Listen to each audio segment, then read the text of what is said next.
You may even get tired of winning, and you'll say, please, please, it's too much winning. We can't take it anymore. Mr. President, it's too much. And I'll say, no, it isn't. We have to keep winning. We have to win more. We're going to win more. More! Mr. President! More winning! If you are someone who likes winning and adores your president, a fine gentleman named Donald J. Trump, as much as I do, well, you have found yourself at the right place.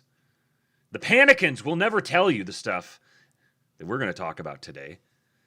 I've got industrialization news. I've got immigration updates, positive immigration updates. I've got voter fraud information. There has been some voter fraud revealed and cracked down on. The case is building. The tension is escalating. New Jersey has the eye of Sauron fixed upon him.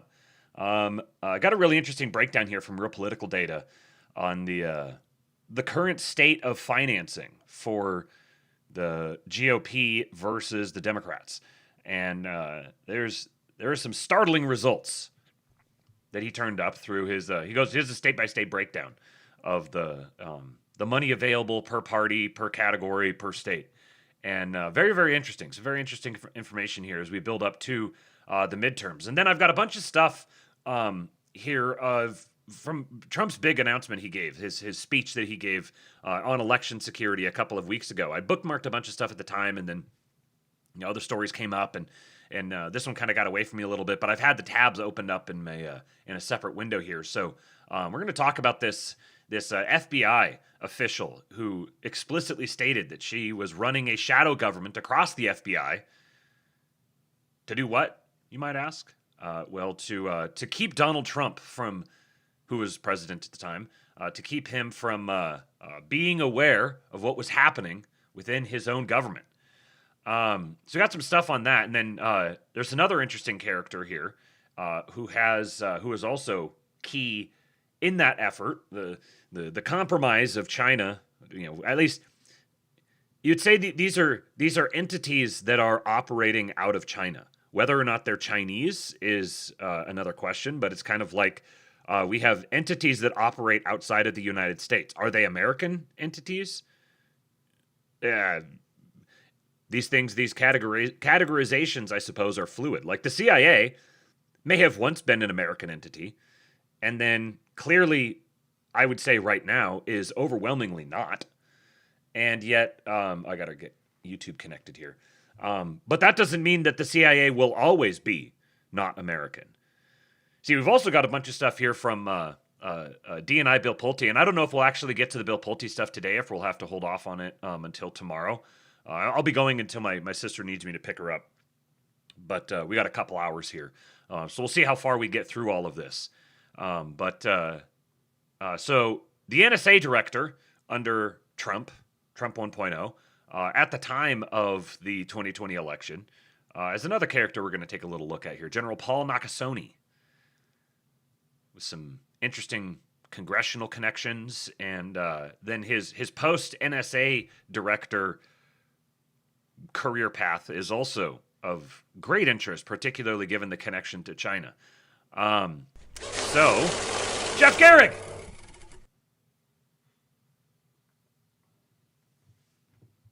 He said, "Pay the man, niggas." I hadn't shared the screen yet, so you guys wouldn't hear you wouldn't hear the alert for that. But he sent a 1488.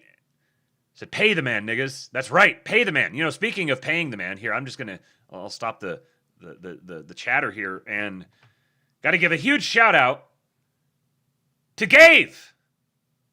Oh, for crying out loud.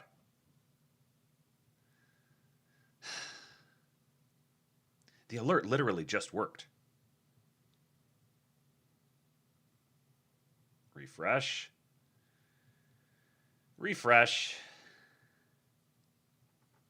Come back over here. And Gabe! With $100. For the Tooth Fairy Fund. for the Tooth Fairy Fund. Thank you, my friend. That is a very generous contribution to the Tooth Fairy Fund. I appreciate you. Dave has been doing the Lord's work, talking to Ace. I don't know if you guys are aware of what is his name? Ace. It's American, Ace, and Fire, and I can never remember which order they're in. American Fire with Ace, is that what it's called? For whatever reason I can't keep his name straight, but I'm subscribed to him, and I see a lot of his videos, covers a lot of the same content. He is one of our president's most powerful patriots. He is a truester.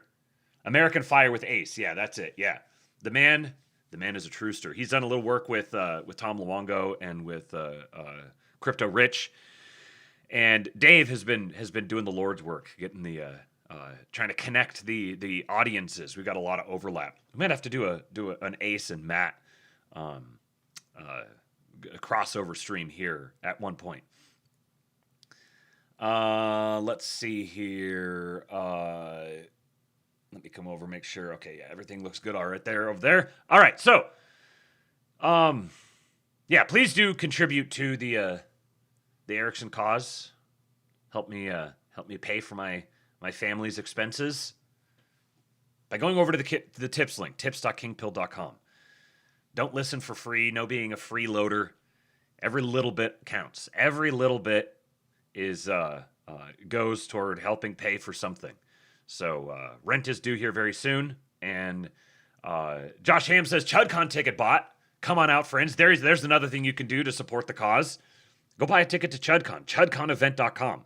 Labor Day weekend. Come spend time with the boys in the woods. You want to meet some strange men on the internet and go sleep in the woods with them? If this is something you've ever wanted to do, then we've got just the thing for you. chudconevent.com. ChudCon will be the weekend of Labor Day. It's September 4 to 6 in the woods of Northern Virginia. We're going to have a grand old time. Competitions, strength competitions, skill competitions, LAN parties, Halo, Call of Duty, music, bonfires, live podcasting. It'll be a great time. So be like Josh Ham. Go to chudconevent.com. Get your ticket now. Through the end of the month, you can get $100 off a ticket. So act quickly. And then also, if you want to support the cause but you can't make it, then if you scroll down, there's a little link there for sponsoring a ticket for someone. If there's some poor chud who wants to go, could get himself there but can't afford the ticket, well, you could be paired up with. We're doing meeting strange men on the internet and matchmaking. We will marry you off, poor chud, to some sponsor who would like to support the cause and ensure that you can attend and make a friend or three. So yeah, chudconevent.com. My wife says listening for free is for communists. That's right. You may not listen for free. Do your part. Contribute. Okay. First thing we got here, a little bit of business news. Check this out. We've got Terra Firma Inc. We were able to build the Panama Canal in 10 years with steam shovels. We were able to build the Empire State Building in 13 months with slide rulers. Since 1960, construction is one of the only industries in America that has gotten less efficient every single year. What can we build when an operator can sit there conducting entire armies of robots to build what we want? This is the next step that unlocks a brighter future for humanity. I'm Noah Shockett. I'm the CEO of Terra Firma. My name is Noah McGinnis. I'm co-founder and CTO McGinnis. of Terra Firma. We're building all of the technology required to make an order of magnitude improvement in the cost, speed, and safety of constructing physical infrastructure. Order of magnitude improvement in the cost, safety, and efficiency of, what did he say? I'm co-founder and CTO of Terra Firma. We're building all of the technology required to make an order of magnitude improvement in the An order of magnitude improvement. cost, speed, and safety of constructing physical infrastructure. Cost, speed, and safety of constructing physical infrastructure. They told you the trades are dead, boys? No. The trades are very much alive, and my president is putting a fire under it. Look at these powerful young boys. You look at any one of these vehicles and it has a set of actions it can perform. We map that capability to our retrofit kit. Anytime we need a new vehicle, we'll install all of our electronics on it, run a calibration sequence, and then it's pretty much ready to go. Our iteration time is probably among the fastest of almost any company you could go to work on. If you want to have Living dirt! I am not a stinky communist. I am a patriot. I am red-blooded chud. I am a cocaine-fueled grizzly bear. I will run your ass through a wall. Heil Wiggler. Tremendous! Thank you, Living Derp. Living Derp is truly a great patriot. A cocaine-fueled grizzly bear. Heil Wiggler. I'm going to have to incorporate that one into the lexicon. Heil Wiggler is tremendous. Also, Wit with another 1488. He says, make Amy happy and reach out to Adam Curry, fellow white pill distributor. So apparently Adam Curry says he's going to keep doing the show, no agenda, after the great John C. Dvorak passed. He's gonna keep doing the show, and he's gonna have, I guess, a series of guest hosts. So, I would of course love to guest host an episode with Adam Curry. I kind of have a feeling that he's not thinking of people with audiences my size when he says have bringing in like special guest hosts and stuff. The man is a legend. He could probably get just about anybody he wanted, but of course I would be very happy to join him for an episode. I think we would have a lot of fun. Whit, you probably have a better connection to him than I do. I don't know, I feel a little weird calling him up and being like, hey, can I volunteer my services to co-host your podcast with you? I mean, I guess maybe I could do that. But I've never heard of such a thing. Anyways, thank you, sir. I appreciate it. I'm noodling on this. is probably among the fastest of almost any company you could go to work on. If you want to have the biggest impact that you can, you have to spend a long time climbing up a hill that other people are not willing to climb up. Why aren't we building mega projects like the Hoover Dam anymore? Why aren't we making mountains covered in solar farms and providing tons of renewable energy? We want to go to the moon and build bases there. We want to go to Mars and make mines and factories. We want to make giant orbital megastructures. The future of terra firma is inseparable from the future of humanity. Wherever humanity goes, wherever we grow, we're going to need more infrastructure. And I like that. That's slick. From the future of humanity. Wherever humanity goes. Wherever humanity goes. With Goforth. Now, I don't know if Goforth is actually pronounced Goforth because, you know how cities in Texas go. And I've only seen it. I've never actually heard it. But that's very slick. Pairing those together, the audio and the visual. Wherever we grow, we're going to need more infrastructure. And I want to build a company that can provide that to humanity. I remember a couple of, this must have been, I guess it's coming up on 10 years ago now. I worked at a Volvo heavy machinery dealership. I was a service writer for a Volvo heavy machinery dealership in Kent, Washington. And I got the job because a high school buddy of mine was working for them as a technician, and he got me an interview with the service manager and ended up working there for a few years. And at the time, I was talking to my buddy, Patrick is his name, the guy who got me the job, and he grew up in northern BC in a logging truck driving family. His dad was a logging truck driver. His brother's a logging truck driver. He is a logging truck driver. Actually, I think he might be he's doing something with dump trucks now. I don't know exactly what, but he was telling me at the time that it was really interesting because he'd go out into these super far remote logging camps in northern BC, and you would have two distinct classes of guys there. You would have the types of guys you would expect to find at a remote logging camp in northern British Columbia. I probably don't have to describe those in more detail. You know exactly who that type of guy is. Then the other type of guy was, he said, sort of soft and dweebish, nebbish, you might say. Didn't like getting in the mud, didn't like getting dirty, but they would just make a beeline out to one of the pieces of machinery, and their job was to sit in there and operate the machinery. They were the operators for the skidders and the loaders and all the different tools that they were using up there. And they were hired because of their skill playing video games. The video game skill translated to operating the machinery. So they were totally, like, culturally completely out of place out there. But their skill set, they had a very particular skill set given how sophisticated the machinery was becoming. And using your thumbs to move things around and the spatial distance and like all that sort of thing. The video games had tuned them for that. So it's funny. I see and listen to these guys, and nothing particularly against them. They just don't strike me as the types of guys that. I mean, this guy does. He's got a little bit of the look to him. But this one, I don't remember their names. Where was the second guy? Yeah, this guy right here. This is basically exactly the sort of guy that he described to me as the types who was the guys who were actually operating the machinery up there. So there was them mixed in. They'd all come from the Lower Mainland, from like Vancouver area, basically. And they had like their nice shoes and their like nice expensive clothes and everything. And they were making 10 years ago. They were probably making $200,000 a year or something operating this machinery. So it's fascinating to see the sorts of guys who are finding their way into the trades and now leading the charge on the trades, the modernization of the trades. So Noah Shockett, this is the guy's name.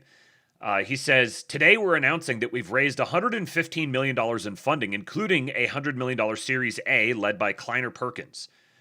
America has lost the ability to build, and we're here to restore it. My co-founder, Noah McGinnis, and I left our jobs at SpaceX. These are SpaceX grads. You see all these? It's a very small world, honestly. We've talked a lot about the Gundo boys. This is the same class of fellows. We left our jobs at SpaceX, where we worked on programs including Starship, Starshield, and Starlink, to build a company that will solve construction's greatest challenges. Infrastructure is the foundation of civilization, and construction is the precursor to innovation. If America wants to build a brighter future for the next generation, we have to make it faster, cheaper, and safer to build. That's where Terra Firma Inc. comes in. We're a new type of company, a robotic construction company that builds the full technology stack needed to deliver an order of magnitude improvement in one of the world's oldest, largest, most important, but least efficient industries. We're building technology that expands what's possible in construction on Earth, and then this is the point right here. And then we'll use that same technology to build megastructures and colonies on the moon and Mars.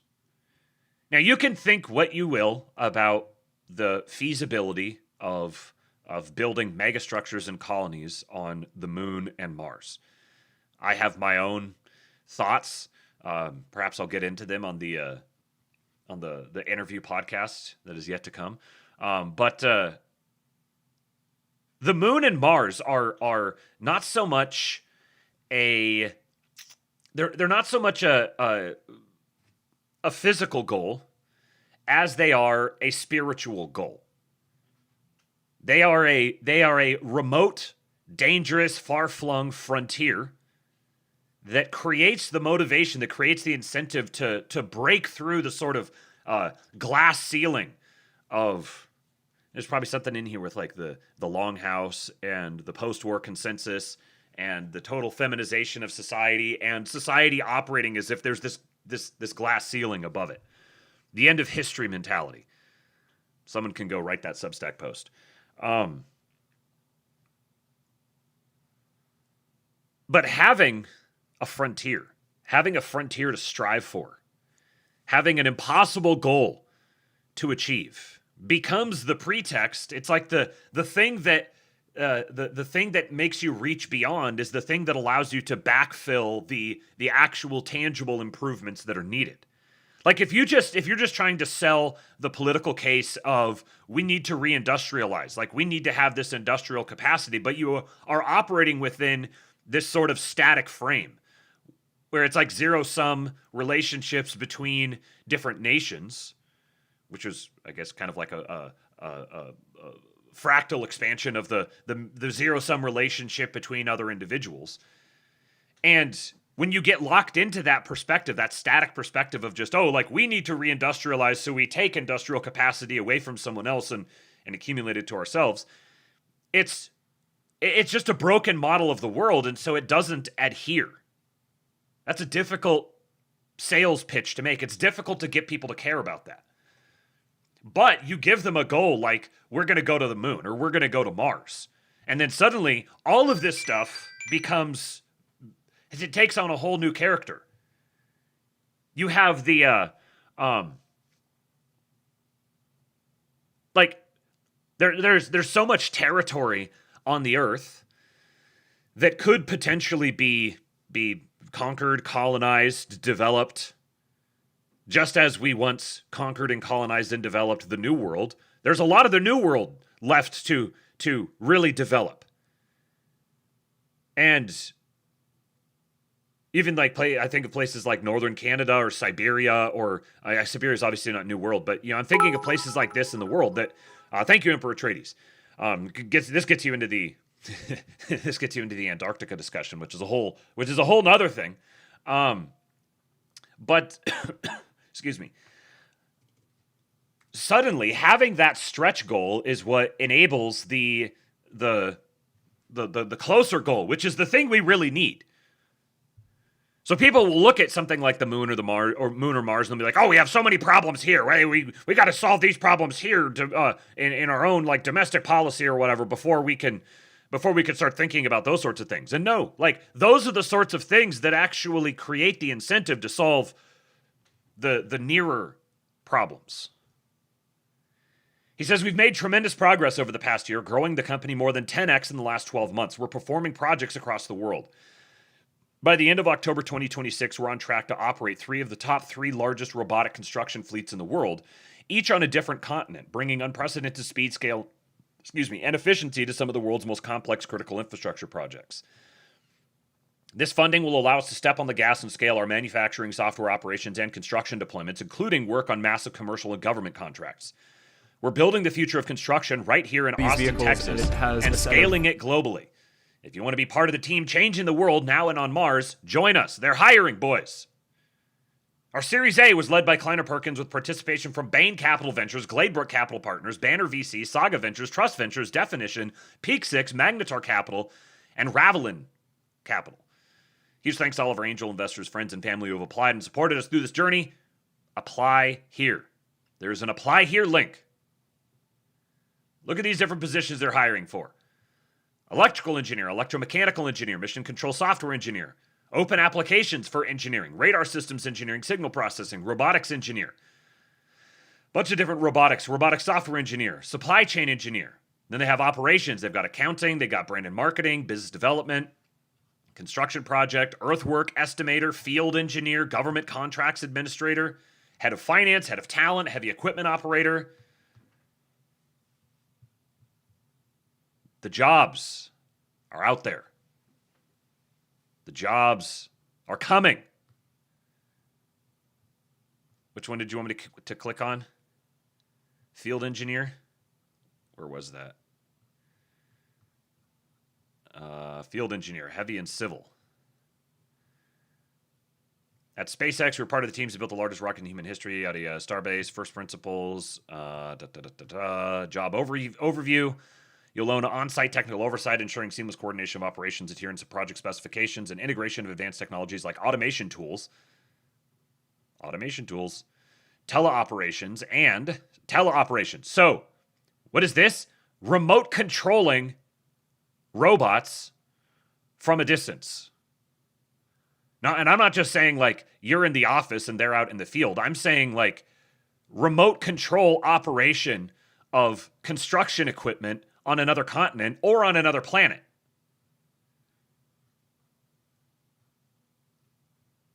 So for this one, they're asking for a bachelor's degree, but they're willing to consider equivalent field experience. I looked through a couple of the other ones, and they're not requiring degrees for some of these jobs. I think, which one did I look at?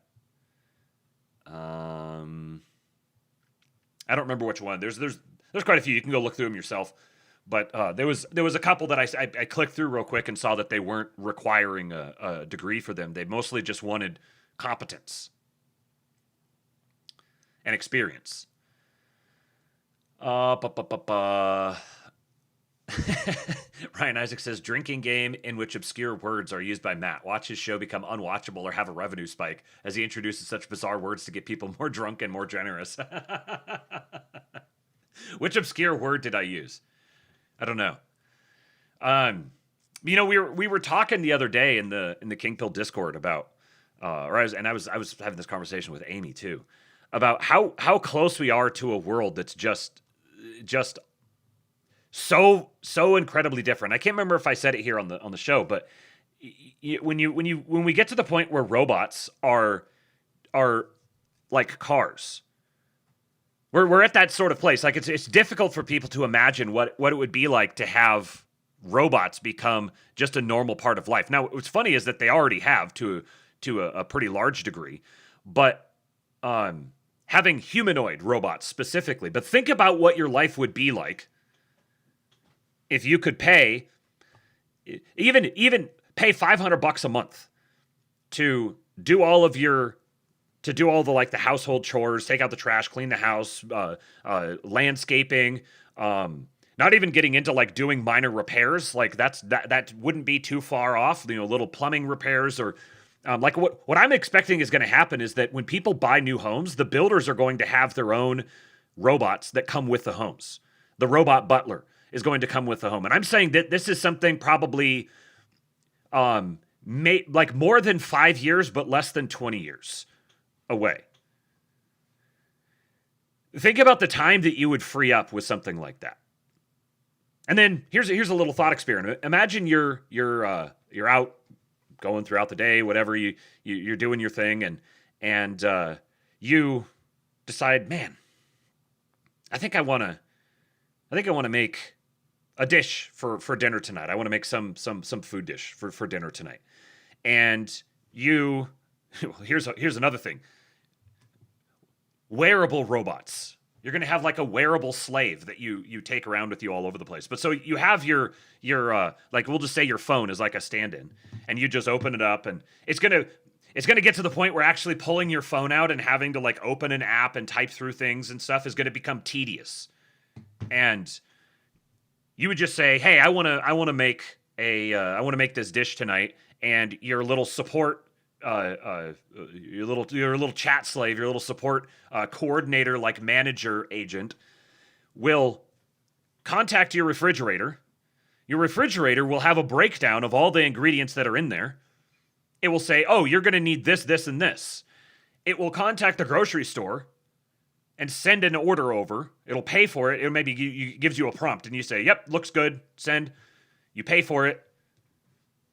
The store has their little stalker robot go out into the warehouse. It's not going to be a grocery store. It's going to be a warehouse. They go out into the warehouse, they collect the things, and bring them back, and then there'll be one of two things. Either you will have a self-driving car that costs you basically nothing because whenever you're not using it, you have it contracted out as like public transportation, essentially. It's not public transportation. Indeed, there could be scholars here since, but it'll be contracted out as basically running an Uber for you when you're not using it. And you can like set windows for when you want to have it, when you don't. So your car is going to be basically free to you. Your car is going to be a means of transportation that you determine when you have access to it, and otherwise it's working. So either your car, your robot butler will send your car out to go pick up the order and bring it back to the house, or the store will have their own little delivery robots that will just send it to you. Maybe they'll take it to you with a drone. Either way, the groceries are going to wind up at your house. Your little robot butler is going to go take the groceries and restock everything, and you could maybe even have it put all the ingredients out and have it ready to go, or maybe even just have it make the meal itself. You see, like all the different steps in here that like once you've accomplished one of them, adding the next ones on, and it becomes sort of like an a la carte thing where you can scale up the capacity of the responsibilities of your little butler robot to whatever extent you want it to have. You could even have, I don't know, like a 3D printer in your garage that that receives orders and prints whatever the thing is that you're designing, that you're selling, and prints it off, and the whole shipping process is all completely automated. If you think about the introduction of a vehicle, if someone had told you, oh, you're going to have this $30,000 thing that you're going to be acquiring and financing or paying for, saving up and paying for, whatever, you've got to acquire it in order to live. You have to have one in order to live. That would have seemed pretty bizarre before the introduction of vehicles. If you start thinking about the level of productivity and convenience something like that would unlock, $500 a month would be a fucking screaming deal. And probably it's going to be sort of like when you get the, with Tesla, when they, like you buy the Tesla and they're all self-driving capable, but it's just like a package that you purchase that you either have or you don't have. So you buy the hardware and then you can upgrade the software in it and add on things when you want them and when you don't want them.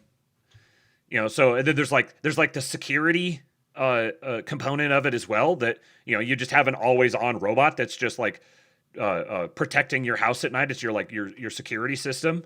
You can see where this is going to go. Like pretty soon, someone on your block, I'd say within 5 years, someone in your neighborhood or someone in your vicinity, someone within your social circle is going to have a personal robot that they use to manage. It'll start off kind of menial, just sort of simple things. Like you got a robot vacuum already. We have a robot vacuum. You can get them for like $100. That's been a life changer. Having a robot vacuum has probably kept my marriage together. So when you have these sorts of robots, someone's going to have one in your neighborhood, and then someone else is going to get one. And then pretty soon the majority of people in your neighborhood are going to have one. And then you're going to have like the one guy who's a total geek about it. And it'll be like the guy that when you grew up in your neighborhood who had 5 cars in his driveway. Who's constantly like buying and selling cars and tinkering on them. Or he's just like rich and just has 5 cars because he's got like the Yukon, he's got the pickup truck, he's got the sports car, he's got the night out on the town car. There'll be the guy in the neighborhood who has all the different robots. And he's got like the really super fancy one. And it costs him $2,000 a month, but it makes him $10,000 a month.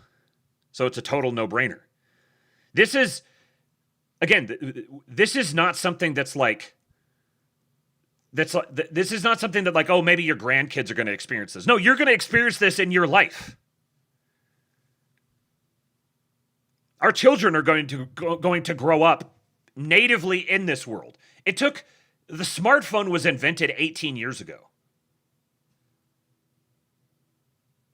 I don't consider anything before the iPhone a real smartphone. The iPhone was invented 18 years ago. 18 years from now, I am 100% confident that this sort of thing is going to be ubiquitous. And it is going to radically change the economy. And it's going to introduce some really interesting conversations because what you're doing is essentially creating a programmable slave class. There's already the people who are like robots' rights activists. That's going to be a legitimate thing. Like what sort of rights do they have? Within like case law, how are we going to handle my robot got in a fight with your robot? My robot kicked your dog, someone's robot is going to like kill someone else's robot, is going to kill someone else. And then you're going to be like, oh, how do we handle this? And it just so happens that we have some interesting laws, or at least a corpus of previous laws that sort of handle things approximately along these lines that are going to be revived and brought forth again. And this is going to become really apparent in people's minds. People are going to confront. Basically, we're going to have the slavery fight all over again. The more things change, the more they stay the same. Exactly, Straight Buster. You see how this is going to just drastically change the future so quickly. Policky Catholic's going to town over here in the YouTube chat. Let me catch up on this real quick. He says, I bought a robot that can mop and vacuum my house for Christmas, and it's the single best purchase I've ever made. It saved me and my wife hundreds of hours of work. I would have paid 2 times as much for it. Yes, if you don't have a robot vacuum, like, it makes a big difference.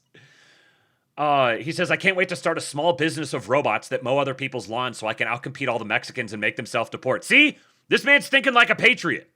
Imagine pulling up in a self-driving Cybertruck, towing a bunch of clankers with lawnmowers and edgers. One person can mow 10 lawns in a day and doesn't even have to drive there. Just has to sit in the cab of the truck. Josh Ham says, moving from vagueness to specific goals is necessary.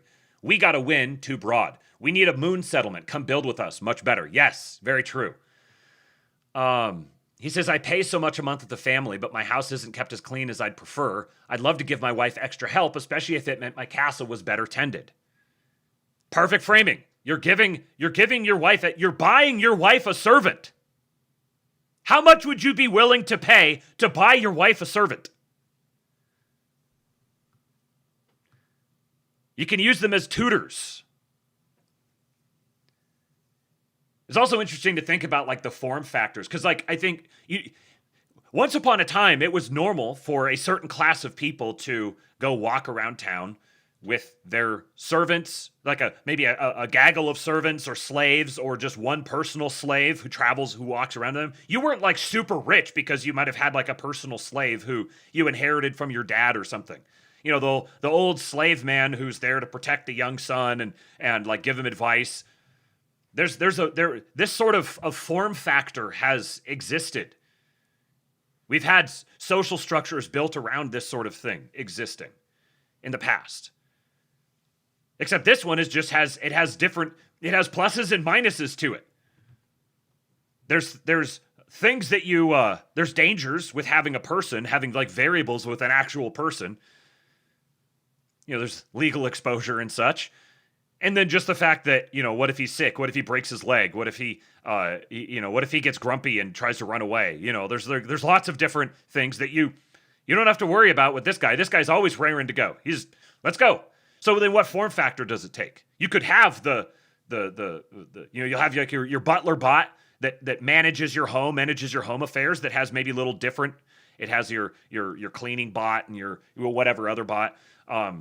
But then you'll have like your personal one that travels around with you that really effectively is going to replace your phone. And what form factor does that take? I'm sure there'll be different ones. You might have like a humanoid one that walks with you. You might have like a little drone that hovers around, that flies around with you. You might have one that just is attached to you somehow. It's wearable in some sort of way. There'll be lots of different form factors, and it will become very normal in the same way that it would have been normal to see someone walking along and talking to their slave. It'll be normal to see someone walking along and talking to their robot slave. Johnny Five is alive, yeah. No, disassemble. Oh, that's a great movie. Paul Suda. That's a great movie suggestion. Continuing with Josh Ham here, he said, "Can't have Batman without Alfred Pennyworth. I'd like to have an Alfred." There you go. That's what you'll have. Someone is going to produce an Alfred. They're going to call it Alfred. People are going to name it Alfred. It's going to be insufferable because everyone's is going to be named Alfred. Everyone had a dog named Fido at some point. Like Fido became like, oh, that's the dog name. So Alfred will be the butler name. And then in the Discord the other day, we were talking about skins. Like, there's going to be a massive market. Someone will become a billionaire selling robot skins. I guarantee you this is going to happen. People decorate their robot in all sorts of different ways, and it'll be a fashion thing. Or Jarvis, yeah, Jarvis. Cortana will be another one. You see how all of this stuff, like as soon as you call it Cortana, then immediately it's there with you.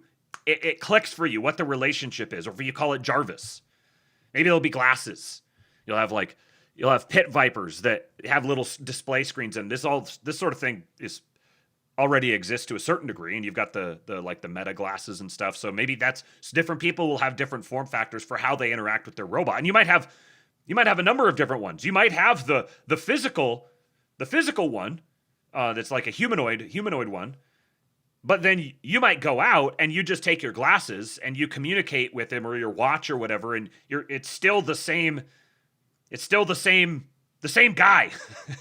You're just he doesn't have his whole body with him. He's just traveling with you through whatever other device you have.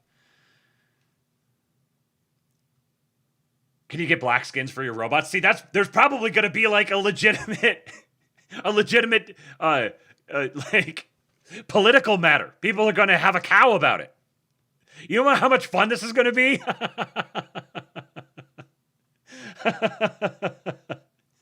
Josh Ham says, imagine, instead of me going to work for 8 hours to trade time for money, my robot does the time for me.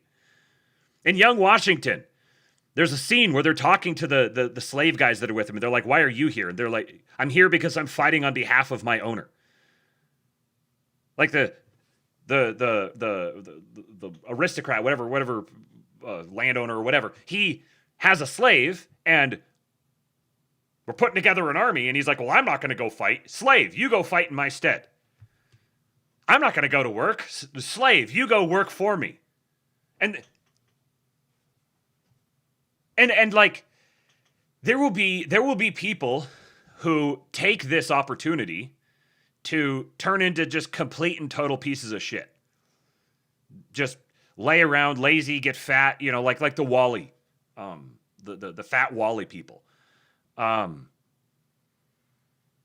those people already exist, and they're already doing that. So that's not going to change. But for some people, they're going to create empires on the backs of these sorts of developments. It's funny thinking about like the problems of national debt when you think about all the value that is yet to be created. When you think about all the resources that have yet to be tapped. Like the American capital market has been artificially suppressed, artificially held down through like environmental regulations and bogus trade deals and that sort of thing. There's all sorts of value in the American capital markets that's yet untapped, that just completely dwarfs the debt. The debt becomes, like, you see what the debt is actually leveraged against. The balance sheet is way larger than anybody can imagine. And yet there is so much upward capacity. Yeah, Lord Breezy, debt means nothing when the collateral is the American market. Everyone's like, oh, I'm like debt cattle. Do you realize that the American people are the best possible collateral for debt? This should be like a point of pride. The best form of capital in the world is the American people. Everyone wants a piece of the American people. Everyone is going to be chasing the American people for centuries to come.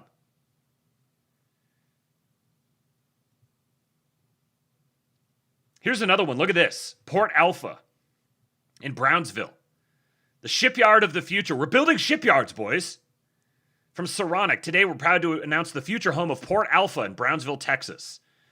Our next generation shipyard moves from vision to reality through a planned investment of more than $3 billion to establish one of the world's most advanced shipyards, built for software-defined shipbuilding and autonomous maritime systems. Port Alpha is expected to generate more than $160 billion in regional economic impact for Cameron County and $264.5 billion for the state of Texas, while creating up to 10,000 direct jobs, which makes it one of the largest economic development projects in modern Texas history. More than a shipyard, Port Alpha represents a new model for American shipbuilding, combining advanced manufacturing, software-defined production, and autonomy at unprecedented scale. We're proud to continue building in Texas. This is the stuff that's been happening for a couple of years now. And this cannot help but be a leading indicator for massive expansion in jobs and wage growth both. South Texas is so untouched and it's about to be built into the next industrial hub. Yeah, Yeah, like the Texas Triangle is going to become the new capital center of the world. The Texas Triangle is going to be the like imperial hub of the American empire. It may take a century or two for that to be formalized, but like Rome to Constantinople, you're going to go D.C. to the Texas Triangle. Honestly, one of the only potential risk factors for something like this is people not believing it, people refusing to buy in. Because like if everyone said, "Oh, that doesn't exist, that's not a thing," well, then you're not going to get the 10,000 direct jobs.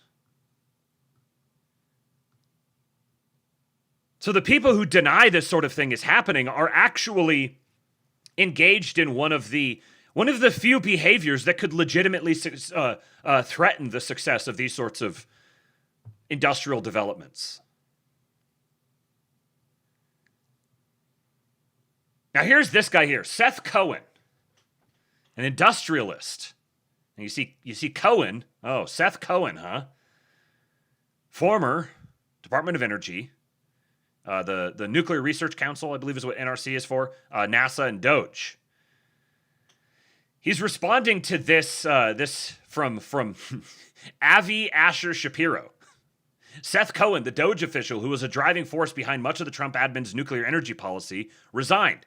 He was one of the key figures reshaping the regulatory environment to benefit Silicon Valley-backed advanced reactor firms. This is what Seth Cohen says. Now that I'm out of government, I can finally respond for myself. Get bent, soy boy. We didn't do this for Silicon Valley companies. We did this for you, for your family, your community, your state, your nation, and your species. Nuclear energy provides the safest, highest density, reliable power available on our planet. My career colleagues at DOE and NRC inspired me to think about nuclear as a way to forge American steel and electrolyze aluminum without releasing particulate matter, to desalinate water in the Middle East and save humanity from resource wars. By rejecting the false narratives and Cold War hysteria, we can secure the next American century while raising whole countries out of poverty. Do you really think I left an incredible career at Kirkland, paid out of pocket for an apartment in D.C. and dozens of cross-country trips, and left my family on the West Coast because I wanted to enrich people I never met before taking this job? I came to D.C. to do something that mattered, to satisfy a driving curiosity, more on that later, and most importantly, to serve. So, this is what it takes. Leave behind the career, pay out of pocket for an apartment in D.C. and dozens of cross-country trips. This is what serving your country looks like. As I learned more about nuclear energy and its history, I developed a conviction that one of nuclear's biggest issues was a culture of cynicism. Nothing new or exciting could happen because it would end in disappointment. And that militated against rocking the boat even a tiny bit. What does that sound like? A culture of cynicism. Nothing new or exciting can happen because it will all end in disappointment. The career staff in government and their industry counterparts lived through dark winters before and stopped believing that warm springs could bloom into summers. Isn't it strange that the PANICANS, the retard right goobers, they seem to share a spiritual outlook with the environmentalists and government staff, the career staff in government, who have been regulating American industry to death. I have two core philosophies. First, I believe in ruthless optimism. Rational decision-making requires detached risk analysis. But we also cannot win if we believe we can lose. Merging the two requires orienting teams around driving missions. That way, when a real opportunity presents itself, you can take a huge swing. If I take credit for anything, honestly, almost all the success belongs to the incredible and dedicated people at the Department of Energy and NRC. It's countering the cultural rot and morass that risked forfeiting American excellence. My colleagues and I gave cover to the scientists and engineers, which freed them up to focus on delivering safe power. And as success materialized, they started to dream again. That's why the pilot program succeeded and why I feel confident about the future of NLICS, of NLICs. Oh no, what is NLICs? That's NLICs. Hang on. It's like on the tip of my tongue. I feel like I should know what it is. No, not BLIC. NLIC. Oh, Nuclear Lifestyle Innovation Campus, a Department of Energy company. Nobody needs me anymore because they can innovate on their own. My second core philosophy is to assume positive intent. Avi, I know that you heard about my real motivations from multiple people you interviewed when preparing your hit piece on me. Rather than telling that story, one which could help inspire another generation of people to use their talents for the greater good, you ignored them. Instead, you implied that Peter Thiel recruited me for nefarious purposes. Huh! Fascinating! I've never met him, but at Peter Thiel, if you're reading this, I'm a huge fan. Nuclear regulation starts and ends with safety. I promised everyone I worked with that I would resign before doing or pushing for anything that could compromise public safety, but I also distinguished between real safety and performative bullshit. That's what the careers came to embrace too. We love nuclear. Why would we do anything that could risk threatening its future? America faces a crossroads. We can either trod a road of cultural decay or hike our way back to the peak of global innovation. Join me on the latter path. Correct the fear-mongering and conspiracies and tell the story of America's great reindustrialization. Tell the story of our public servants, our great entrepreneurs, our scientific dominance. Tell the real story about how Doge went nuclear. Who is going to tell these stories? Who is telling them? This is why I'm talking about them. We must tell these stories. We must tell the story of America's great reindustrialization. Because you can't believe in it until you've heard about it. And human beings are not governed by facts. Human beings are governed by narrative. So the narrative that's happening right now is America is being reindustrialized by great patriots like Seth Cohen. And the more that people begin to believe that story, the more real the story will become. Because the more people will begin to participate in it. Stop that!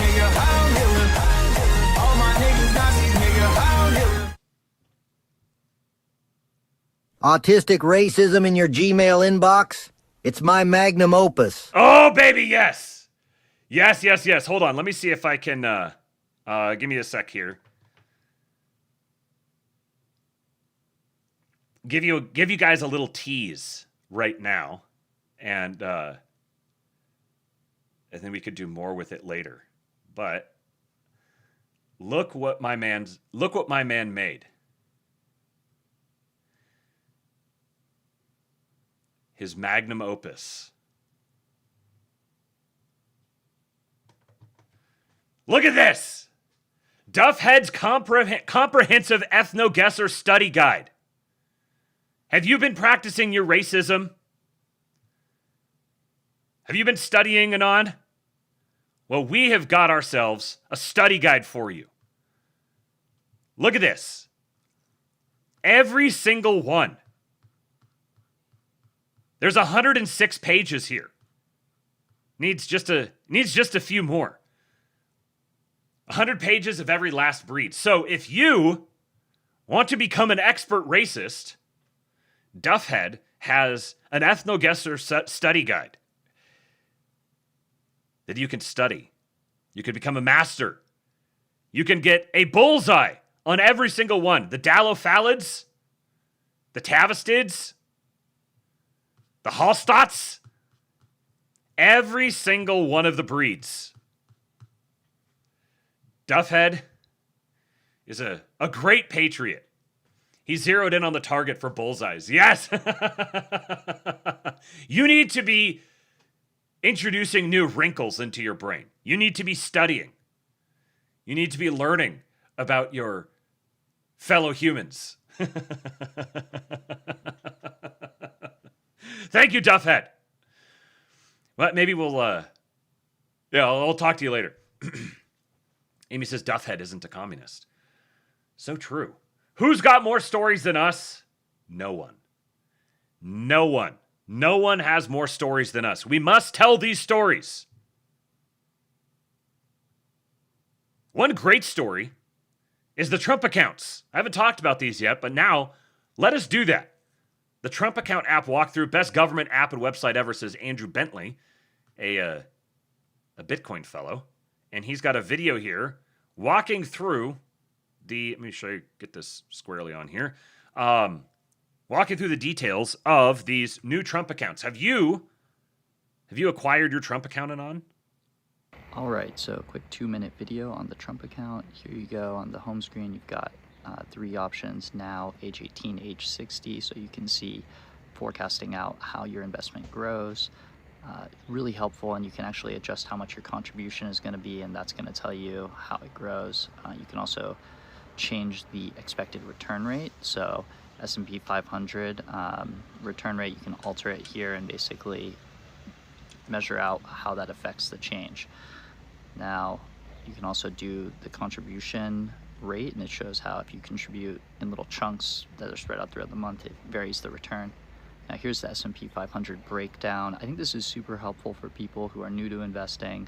Also shows the average 10-year return of 15%, so the modeling percent. Remember when the Obamacare website rollout was such a catastrophic debacle? Now, this is the quality of app being produced by the federal government. Percentage, and the other ones is all actually underneath the average 10-year return. You also see the expense ratio. So all this stuff is really easy to access in the app. Now here on the contributions tab, you can see how much you've contributed for the year. And then you can see details on individual contributions here. Now going over to the Learn tab, you have a bunch of helpful investing concepts. So they walk you through stuff like what is a stock, and that's going to help you understand a lot of the basics. I think this is very powerful for people new to investing, and this might be first time opening an account for their kid. Also, you have all this information on Trump accounts specifically, so you can understand how they differ from standard investment accounts.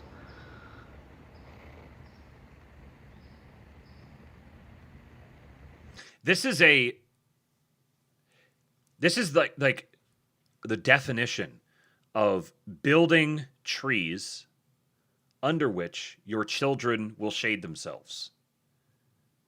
Because this is going to take time to really pay off. Now I speculated in the past that this is I think it's a very, very clever solution that's basically kind of putting a floor on equities, and it's pulling a bunch of other people into the market. But there's a give and a take here. This is a brilliant sort of solution that I think satisfies the big institutional level. You know, bringing all this extra directed money that's kind of difficult to. It's going to sit there and build up over time, pulled into the stock market.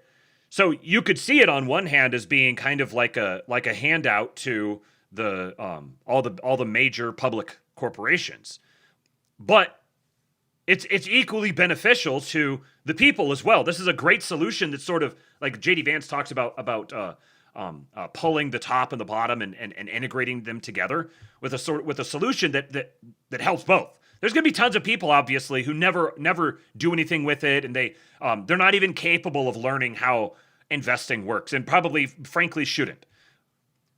But my standards of expectation with the federal government are so low that even sort of a token gesture like this, for the people who will take advantage of it, they're really, really going to take advantage of it. So going back here, when you click the contribute button, you're showing. It's starting to develop a culture. It's like a small thing that can begin developing a culture of saving and investing. A QR code. And this QR code, your family members can open up, and they can actually make a donation or a contribution through Apple Pay. So they can literally just select a debit card already linked to Apple Pay and go and make a contribution, no fees or anything. It's incredible user experience. So you could go like meet someone for dinner or something, just some friend you've made, and you're like, hey, I want to give something to you. And you could just use Apple Pay right there to go invest in their kid's future for them. It's super simple. And then here's the last thing, the $1,000. If your child was born between 2025 and the end of 2028, they'll be. So video cuts off, but so each of these accounts comes with $1,000 one-time federal seed money for U.S. citizen kids who are born in the years of 2025, 2026, 2027, and 2028. parents or others, employers, anyone can contribute up to $5,000 a year total. This was as of July 4 of this year is when it started. And then there's extra from charities or government or philanthropists. So like Michael Dell, the Dell family, I think they're contributing something like $250 per person to a whole bunch more. It was some billions of dollars of investment. So basically it's like a traditional IRA, but for kids. It's invested in low-cost U.S. stock index funds and ETFs, tax-deferred growth. And it is a uniquely created account. The IRS categorization for it is 530A. It's a 530A account. And then there's when the kid turns 18, there are special ways that they can withdraw the money. They can take the money out for starting a business or paying for college. And I feel like there was one other thing. I can't remember what it was off the top of my head. Yeah, Mim guess it's post-tax money. The advantage is that they can convert to a Roth when they're older, right? Josh Ham says Trump has effectively bootstrapped the beginnings of a sovereign wealth fund and created an avenue to make Social Security better. Yes, it solves so many problems. And it literally doesn't cost you anything. If you have a kid born last year, this year, next year, or the following year, you're going to get $1,000 from the federal government preloaded onto it. Then you can begin creating, it's like you're creating a retirement fund for your kid that could compound until they retire, or they can use it as a seed fund for college or for starting a business or for, buying a robot maybe. It's just, people say nothing is happening. And I'm like, what are you talking about? Things are happening so much that I almost, like I'm repeating myself over and over and over again because I'm talking about all the different things that are happening.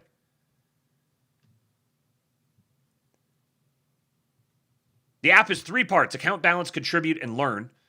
You got forecasting and modeling to see how the account will grow with your child. You can invite others to contribute by sending a QR code, which allows them to use Apple Pay. There's educational content on it, and you can manage multiple kids in one app. Brilliant. I love it. The Trump administration has activated a secretive and never-before-used legal process to quickly deport foreign nationals deemed to be alien terrorists or their immediate family members.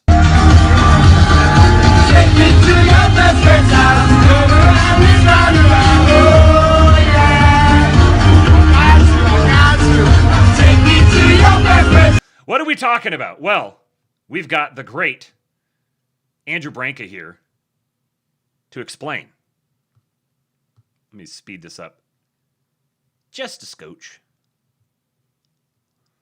Alien Terrorist Removal Court. It's a court in which it has a handful of judges on it. But unlike the FISA court, which approves basically secret warrants on American citizens, this court, the Alien Terrorist Removal Court, allows for the summary deportation of aliens, and I believe even naturalized citizens, from the United States upon the federal government claiming they're engaged in terroristic or similar types of activities. And the beauty of the Alien Terrorist Removal Court is there's almost no due process involved. How did this come to be? What led Trump to activate this court for the first time ever, although it's been on the books for decades? It was none other than our good friend, Vlad Boasberg.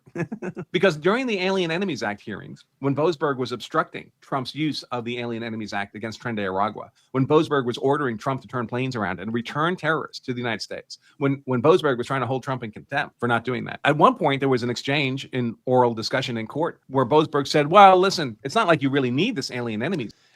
By the way, Judge Boasberg here, I don't remember if he mentions it in this video or not, but Judge Boasberg here is a close personal friend, longtime friend of Chief Justice John Roberts. Zach, you have other things you could do instead. You could use, for example, and he's being sarcastic, you could use this Alien Terrorist Removal Court, the one that's never been used. You could do that, couldn't you, smarty pants? And someone in the Trump administration finally said, let's do what Boasberg said. Let's actually use this court for the first time. And of course, Boasberg knew about this court because he used to be a judge on the Alien Terrorist Removal Court because they're assigned by Chief Justice John Roberts. And John Roberts is his law school roommate. Yeah, so there you for go. 5 years, from 2020 to 2025, till 2025. 2025 was last year. So last year when Boasberg was making these sarcastic remarks, why don't you use the court that's never been used before? He was on it. He was on it. And now less than a year and a half later, Trump's actually using it. Political jujitsu on Boasberg. It couldn't have happened. Couldn't have happened to a nicer guy. So what is this? Why does the left hate this? They hate it because it's 5 judges who are just appointed by the Chief Justice of the Supreme Court. Right now on this court, by the way, 4 of the judges are Bush appointed and one of them is Trump appointed. So there's no Clinton, there's no Obama, there's no Biden appointed judges on this 5-judge panel. There needs to be some kind of accusation of terrorist activity, terrorist membership, terrorist organization, or being the spouse or child of someone who's engaged in that conduct. You don't have to have done it yourself if you have a spouse or child who's done it. The court allows for submission of secret evidence, bypasses even the normal immigration courts. So you don't even have to go through the Article 2 immigration courts. Faster, expedited deportations. And I'm seeing estimates that between 5 to 10% of all illegal aliens currently in the United States would meet the criteria for rapid expulsion under this. 5 to 10% of all illegal aliens currently in the United States would meet the ATRC's criteria for rapid deportation. Secret evidence bypasses regular immigration courts and it applies to 5 to 10% of the illegal aliens currently in the United States. Nothing's happening though, right? I don't know. It seems to me like they're using every possible conceivable, they're pulling on every possible conceivable lever to remove the most people possible. This. So, I think there's 90 million illegal migrants in America. So that would presumably mean, somewhere between 4 and 9 million could be summarily deported. By the way, a lot of these people who could be summarily reported are not illegals. They're legals. Mahmoud Khalil was in the country legally on a 15-year student visa. So I don't think they have to be here illegally. They just have to be here as aliens. So that's the other thing, is that it doesn't just apply to illegals. It's yet another way, yet another means that Marco Rubio can use to take back visas, claw back visas. The court would allow Trump to circumvent regular immigration courts, expedited pathway to deport illegal aliens, these terrorist aliens, or their family members. And of course, the left hates that part because, well, it means the U.S. can actually do something, not just to the person acting badly, but to their family as well. And of course, we all know it's not like this. You have one of these Muslim. Mahmoud Khalil's family is not unknowing or not cooperating with his terrorist activities. And what does the left say about this? Why are they so horrified? Because things like this. Josh Gernstein is a very left-wing lawyer who does this kind of analysis, legal analysis. New Trump administration turns to never used alien terrorist removal court, which can order deportation based on evidence the target never sees. And the Department of Justice has already met resistance from the courts. Of course, they've met resistance from the courts. That seems to be the purpose of the courts, is to resist securing America's sovereignty. It'll be amazing to see this done. So remember, all due process means this notion of due process of law. The Constitution guarantees us due process of law. So there is one thing that there's those 5 judges who are appointed by the Chief Justice. Now I don't think he said, and I didn't look to see like what their duration on the court is, how long their terms are or whatever. Maybe he said it, I just didn't remember. But so obviously there are those judges could be, they have names and addresses and they can be removed for whatever reason, but like this is the game. This is how the game goes. The fact that you have to play the game is not evidence that the game doesn't exist or that the game isn't winnable. But with all of these things, there is no fix everything button. The fix everything button is up here. The fix everything button is in your brain. It's in your heart. And if you're overcome by resentment and cynicism and apathy and naysaying, then your fix everything button is taped down. It is fully turned off. But all due process of law means is the legal process which you are due. And that's defined by Congress. And so Congress can set up a due process that's very, very limited, very abridged, particularly in the case of the deportations of aliens. And that's what Congress has done here. So the Alien Terrorist Removal Court has 5 FISA-type judges appointed by Chief Justice John Roberts. And they've all been appointed and they've existed This 5-judge panel of various judges over the years has all existed for decades, since 1996, and they've never had a case. The administration has never submitted anyone to be subject to the Alien Terrorist Removal Court until last week.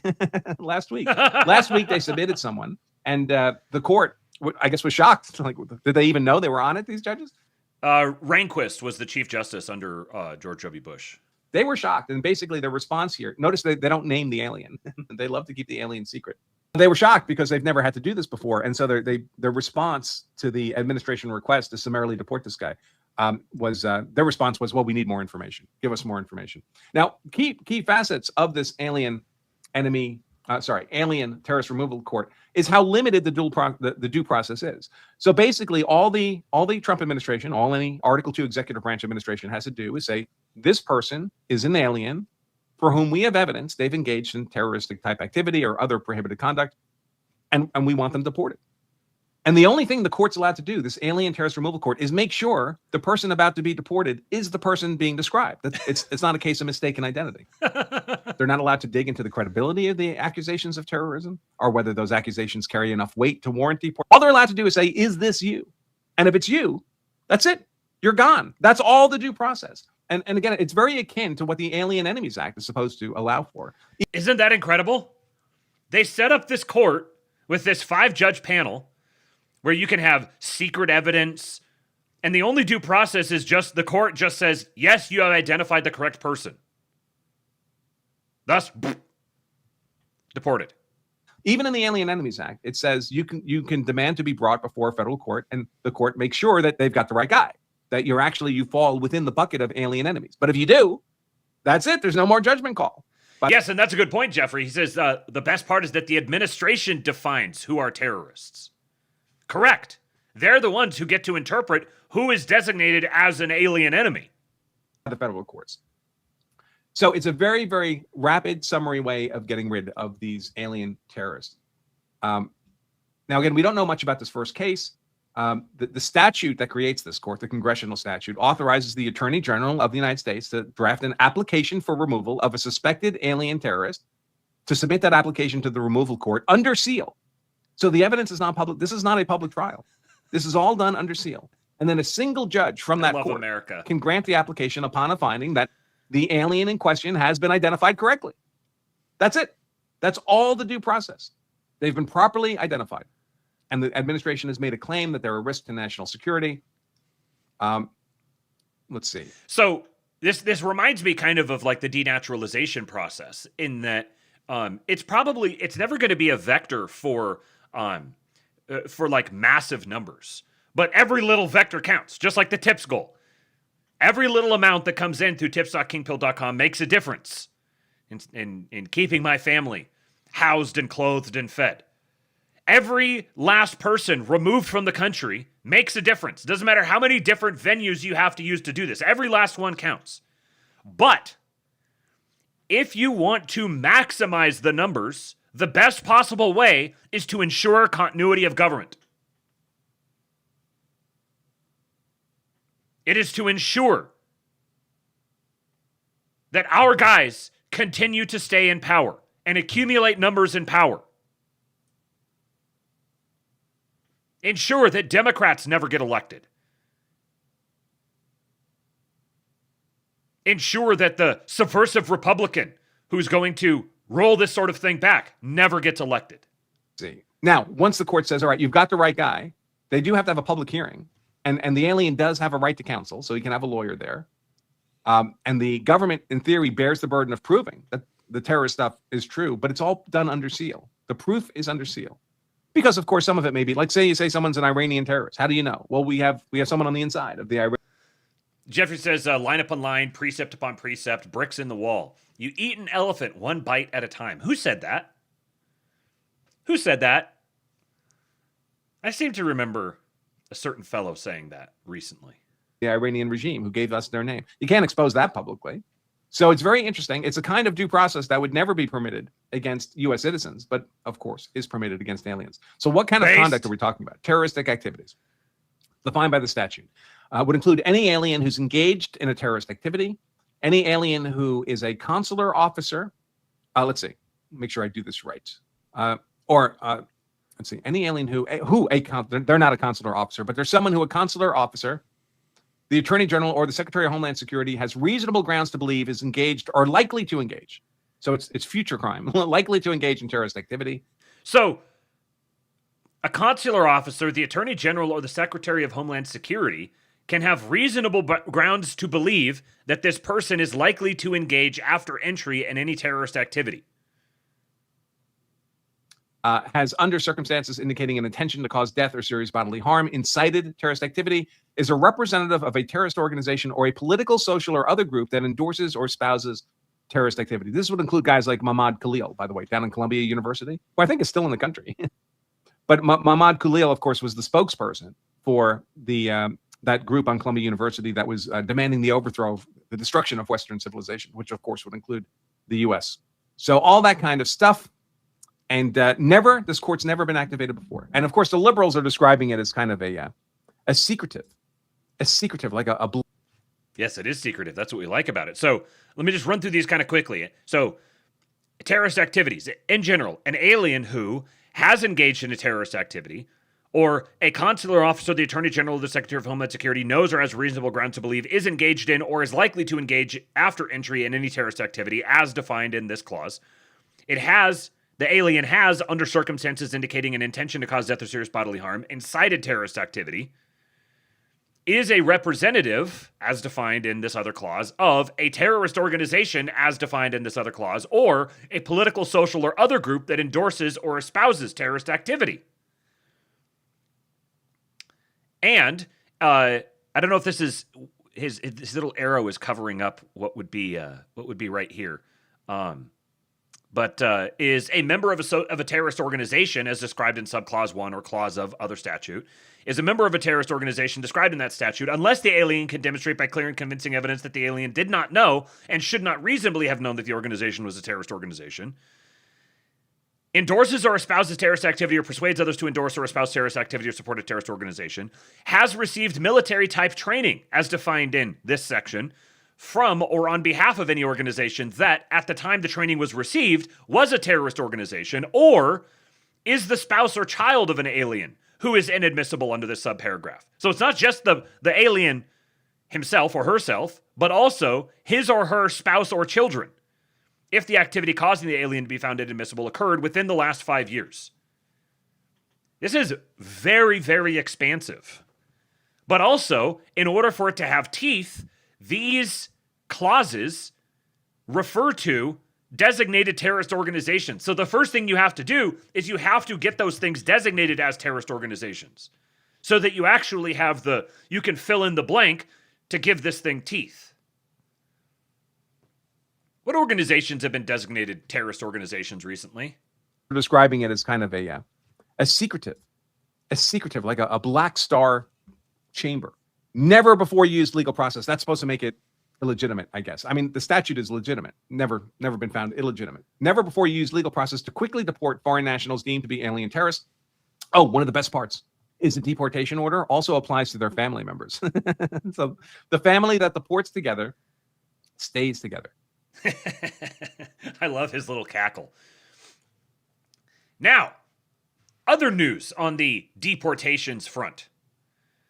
Mike Howell says, I'm not sure what to make of the fact that this opinionated fellow was in charge of DHS stats and just bounced, or was bounced. Strange timing, given the Oversight Project's lawsuit for actual deportation data. I'd like to see those numbers leave the government as well. Mark Rosenblum. I can't quite, you know what, let me get a better picture of this guy so you can appreciate his visage. Okay, open a new tab. This here is Mark Rosenblum.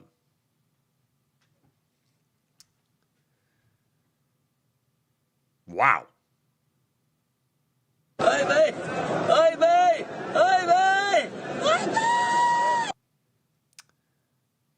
So Mark Rosenblum says, I'm sad and thrilled to say that yesterday was my last day working at DHS.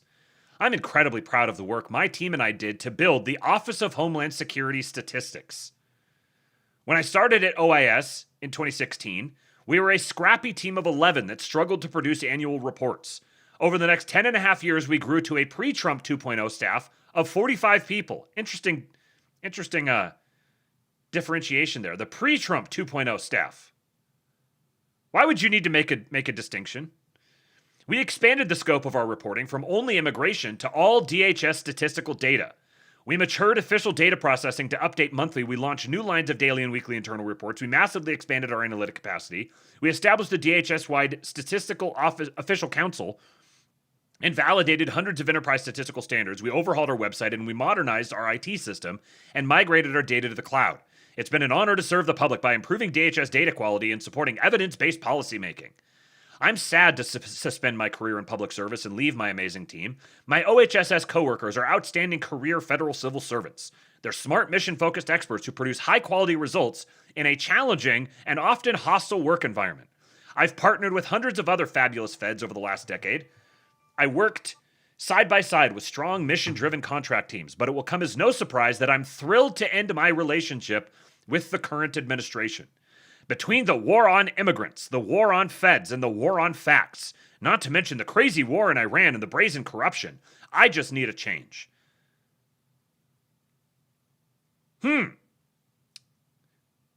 Mark Rosenblum believes that there is a crazy war in Iran and brazen corruption and a war on immigrants and a war on facts. Is this the retard right? I'm also thrilled that my next role will allow me to continue working on immigration data and immigration policy with goals that actually align with my values and those of most other Americans. Taking a month off, more details soon. Turns out the guy who was in charge of DHS deportation stats was a libtard, meaning he was likely fudging the numbers, underreporting deportations to make the administration look bad. And all of you retards fell for it when you should have trusted Trump. Imagine just falling for it every single time. Imagine finding yourself in common cause with Mark Rosenblum, operating as Mark Rosenblum's foot soldiers. Insane. Meanwhile, the Trump administration is launching a nationwide crackdown on schools accused of shielding sexually abusive teachers, and California could lose $50 million in federal funding for failing to protect students. Now, you're going to notice a pattern here. California losing $50 million in federal funding associated with education. What do you think that money has been used for?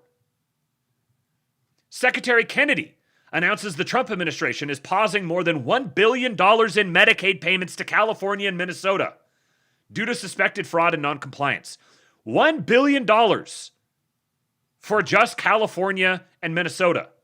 CMS is pausing more than $1 billion in federal Medicaid payments to California and to Minnesota because of suspected fraud and noncompliance. That includes more than $867 million for California and over $200 million for Minnesota. If those states want that money, they need to provide documentation that these payments are legitimate. CMS. So they're holding federal dollars hostage. Now, if you understand what these federal dollars mean to these states, you will recognize that, having someone by the short hairs.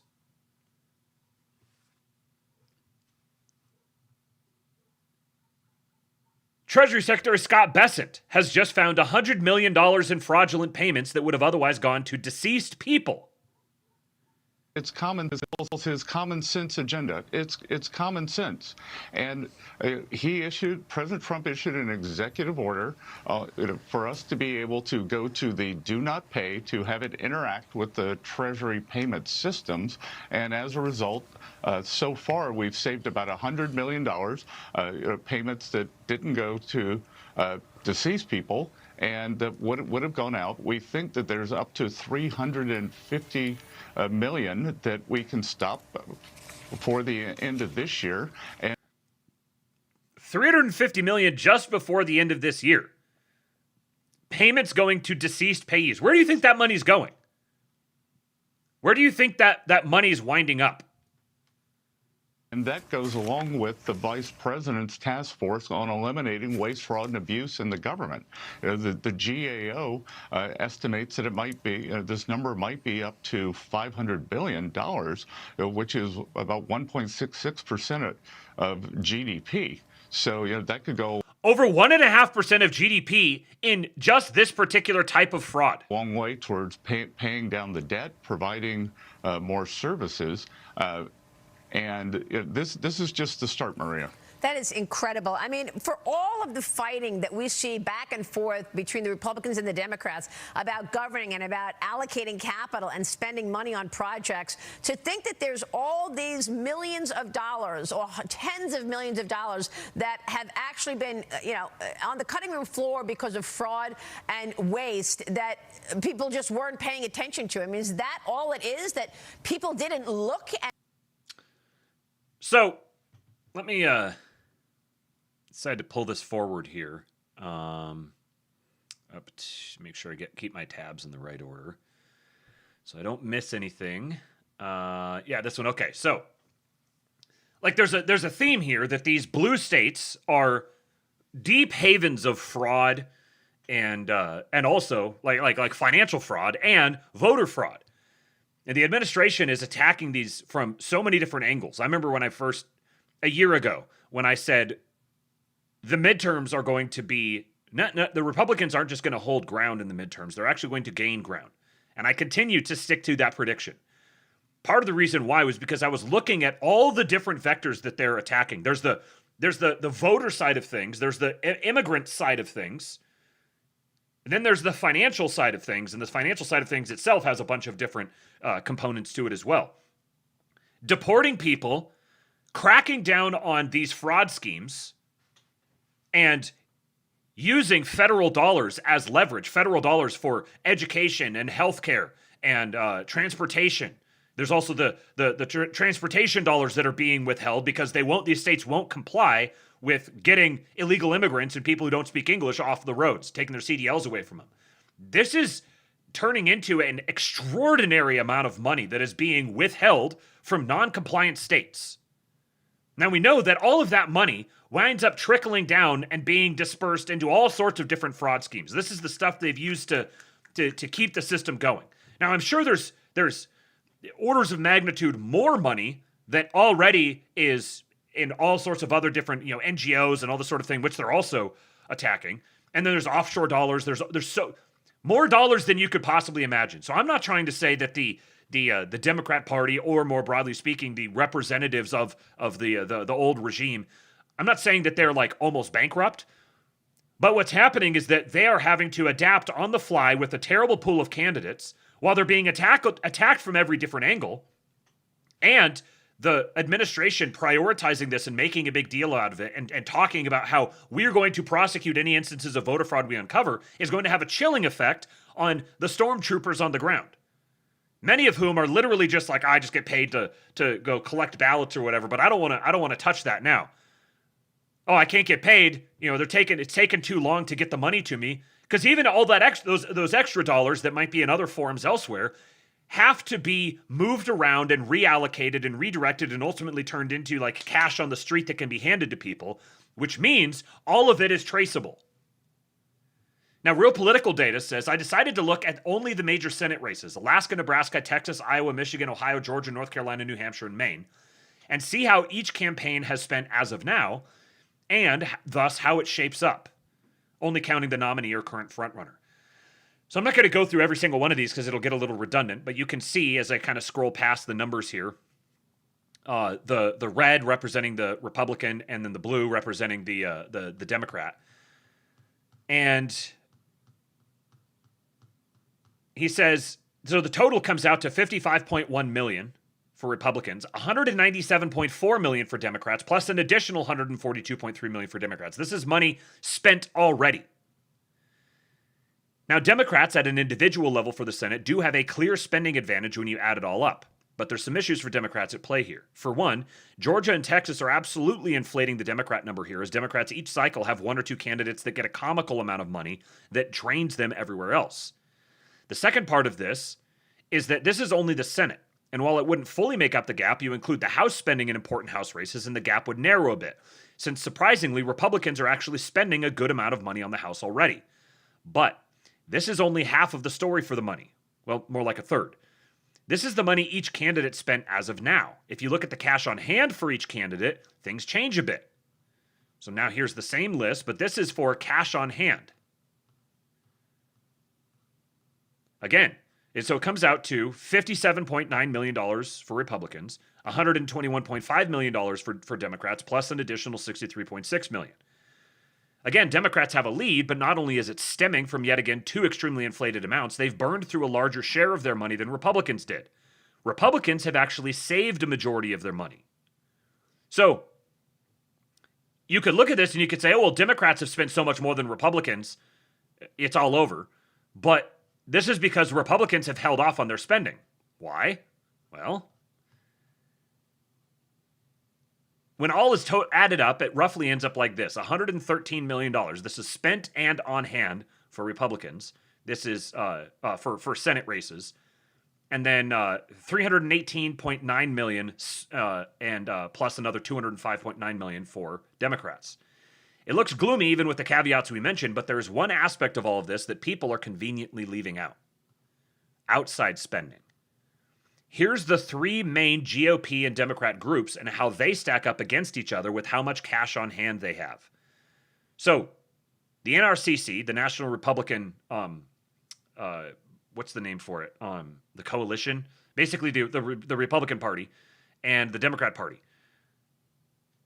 $92.7 million for Republicans, $79 million for the Democrats, and an additional $13.7 million for, this is the, for total cash on hand. So you've got Republicans at $106 million, Democrats at $79 million for the NRCC versus the DCC.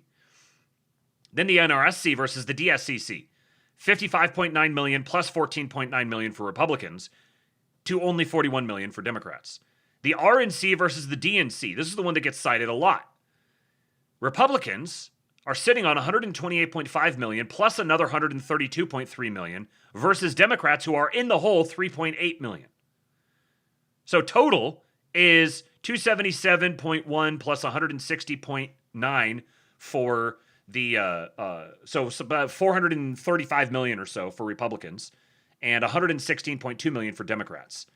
You might be saying that this doesn't fully cover the deficit, and that would be true, but there's a giant elephant in the room for the outside spending.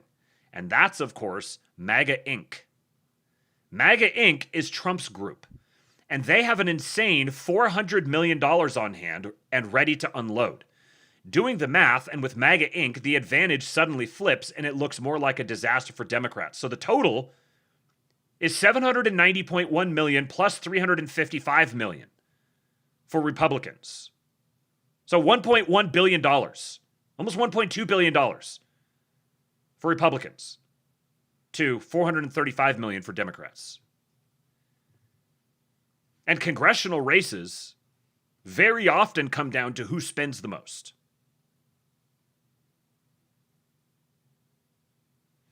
Someone says, wait, you're telling me Trump has all the money, so maybe it'll be harder for rhinos to misuse money on purpose to sink base candidates? Not only that, but do you know who's in charge of that money? Do you know who sits at the head as the executive chairman or whatever for all of Trump's money? Mr. J.D. Vance.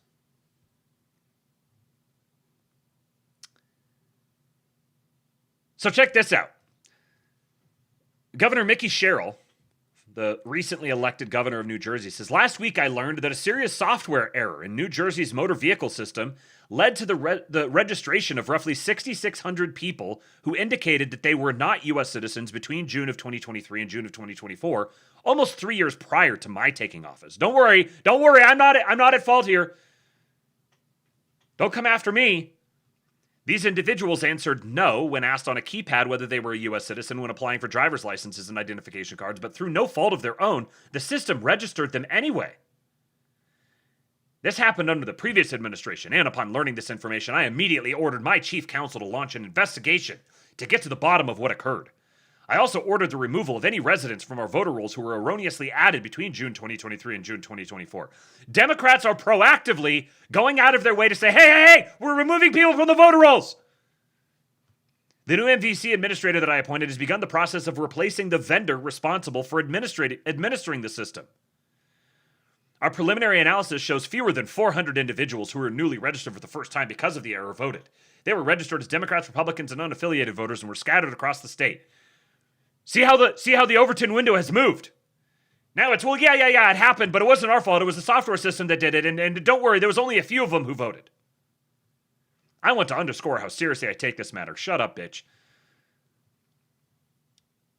The DOJ has now launched a full investigation into the state of New Jersey for unlawful dilution of American votes per Harmeet Dillon.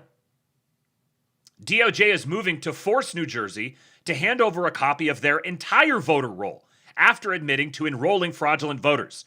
So they've been trying to get states to hand over their voter rolls, and there's a bunch of states that are not cooperating. But then suddenly news breaks that the governor of New Jersey is directly admitting that not only were non-citizens registered to vote, but they actually voted as well. That's going to make it very, very difficult for them to not hand over their entire voter roll. Of course, they're going to continue fighting it. But in addition, AAG Dillon is requesting the 6,600 foreign individuals identified as being registered's full names, dates of birth, nationalities, residential addresses, and registration dates and locations. Looks like a bunch of people who are eligible for deportation. And for the 400 individuals who voted, when and where they voted, and if by mail, the certification and signature required under law. Now, as a reminder, the margin of victory for Joe Biden in 2020 was 44,000 votes in Wisconsin, Georgia, and Arizona. 44,000 votes decided a presidential election. And Trump announced, we'll talk more about this in just a minute, but at his speech on election security, he announced that at least 278,000 non-citizens are registered to vote in U.S. federal elections. So, 5 times Joe Biden's margin of victory is now officially documented as non-citizens registered to vote on the record. So here's John Solomon reporting from the software company that ran New Jersey's voter system that Mickey Sherrill is blaming for the glitch. As you know, last night, the New Jersey governor admitted that 6,600 illegal aliens had made it onto New Jersey's voter rolls. At least that number, it could be a lot larger. And 400 of them actually cast a vote. That is the largest number of foreigners ever to vote in any collection of election in American history. When we told you that last night, the governor said, not our fault. It was a software glitch. No big deal. Well, overnight, we reached out to the software company that runs New Jersey's system. And you know what they said? There's no software glitch at all. The state of New Jersey knew they were putting non-citizens, i.e. foreigners, onto the voter rolls. It is the state's responsibility to determine who is eligible to vote and who's not. The software had it marked right. That is a major contradiction. And just a little while ago, the Assistant Attorney General for Civil Rights in the U.S. Justice Department, Harmeet Dillon, announced that there is an investigation of New Jersey now into whether they knowingly were allowing non-citizens to vote and to get on the voter rolls. Remember, a week ago, she sent a letter out saying, if you let non-citizens vote knowingly, you're in trouble. Well, now the vendor's comments raise a very strong possibility that one of the blue states in America may have acceded to allowing non-citizens to vote. We're going to keep a close eye on that. Hope to get Harmeet Dillon on the show the next couple of days to describe what is going on. But that is a big thing. Joe Kent is here.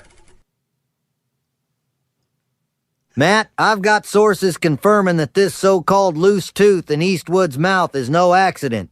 It's clear evidence of foreign interference tied to Tel Aviv pulling the strings to destabilize American families from within, just like they've got Trump under duress. So true. Oh, thank you, Joe Kent. Thank you. We need to release Eastwood's tooth files.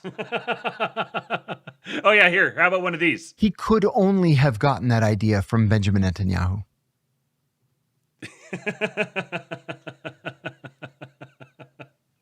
You stay away from my son's teeth, Bibi Netanyahu. Pulling strings. The only strings attached to my son's teeth that'll be pulled are the ones that I pull. Thank you, Joe Kent. Sundance, Trust Planstar says Sundance hates this guy. Yeah, Sundance does hate John Solomon. And I'm kind of indifferent to him, but I think I just pay attention to what he says because he is well connected. He's actually working as a special government employee on the matter of election security right now. So he's on the inside. The administration wants to talk to him or connect with him on stuff like this. So I'll just listen to him. And then he also has his story of where he's pretty sure that he was basically recruited by Q. Dave, yes, your donation did go through. I've been waiting to see you show up to give you one of these. You know, Dave Johnson is the gayest person to ever walk this green earth. Here is the biggest, gayest man in the world. Wow. So gay. So gay. Our favorite gay man. Thank you, Dave. Okay, so keeping this going here. Here was the statement from that software company. Idemia said, Idemia works with the New Jersey Motor Vehicle Commission and has for more than 40 years to support the process through which eligible individuals may indicate their interest in registering to vote when applying for or renewing a driver's license or state-issued identification card. Idemia's role is to transmit information through the motor vehicle system. The voter registration information is transmitted to the New Jersey Department of State Division of Elections, which is ultimately responsible for verifying eligibility to vote. Information submitted to Idemia must still be validated and adjudicated by the Division of Elections. So this was not just some sort of fly-by-night technology company. They've been doing this for 40 years. They were deeply, deeply integrated into this. The first thing that she does is throw this software, this contractor that they've had a relationship with for a long time, throws them under the bus completely. And they're like, no, you ultimately are the ones responsible for filtering out the data that we send you to confirm that these people are eligible to vote. You can't just blame us for this. The way the system works, you're the one who has the final say. Seth Keshel said exactly as I said, automatic voter registration is a scam used to steal elections. So, I would suspect that software company may themselves have been complicit in this as a 40-year government contractor on automatic voter registry, which you can see is a very easy vector for fraud. I wouldn't trust this company any further than I could throw them. But what this looks to me like is now the Democrats and one of their key contractors are in a circular firing squad with each other. And then here's another clip from John Solomon highlighting the seriousness of compromised voter registration files. When your reporters look at the National Intelligence Council assessment from January of 2020, there are 6 things it was assessed. This means all the intelligence community agrees together. 6 things they can do. They can vote in your name, and you would show up one day and you wouldn't be able to vote because they'll tell you someone else voted for you. They could register you in another location. You would never know that they voted for you in another location because they have all your data, everything they need to fill out a legitimate registration form. They could go and change something on your address, and when you showed up with your ballot or with your ID, like, oh, you're not that person, you're registered at another address. All of those things were imagined by our intelligence community. They warned about it. They called it the softest of vulnerabilities, the most severe vulnerabilities our system had. It gets hacked, and then they don't tell any of us. We get informed when our bank accounts are taken. Why shouldn't we get informed when our voter records were taken? When your reporters look at the national... That's a pretty good point. Why wouldn't you get informed if your voter record was taken? I showed you guys the Trump account app, right? Where was that back here? There. So the Trump account app. They've already demonstrated that they're very good at building these sorts of programs. And thankfully, we have the great Patriot company Palantir and other associated data collection organizations. Very easy to just have everybody in a database, have their voter on. You might have your federal one, you might have little state, like sub accounts or whatever, and just having all of this integrated and having an automatic fraud detection with it. All of this stuff is entirely doable. It's completely doable.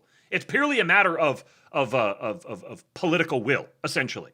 Now, the thing that people are gonna the way that like the biggest like friction point or political hurdle for this is going to be people who think that having a digitally tracked federal ID that's associated with your voter record is Skynet. That's going to be the biggest political hurdle for this. And so you're going to get there's this really fascinating overlap between the people who want to have a perfect delineation of every single person in the country and an identification of who belongs there and who doesn't.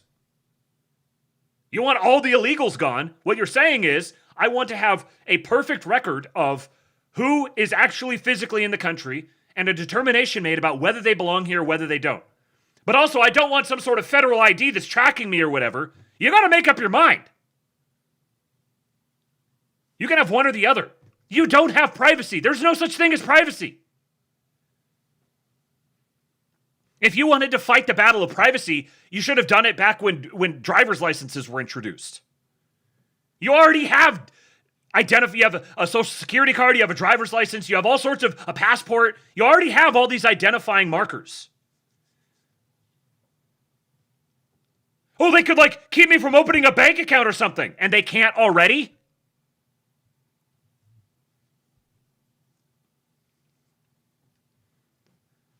I love Palantir. DHS has just informed election officials there might be over 256,000 non-citizens registered to vote in 4 states. I got to ask. Eric Doherty. I understand this. I understand the holy smokes! I get it. This. Why? 256,000. You make my brain itch when you write things like this, and not in a good way. Jeff! Palantir, more like Palin-rear, am I right? Reply gang represent. Palin-rear.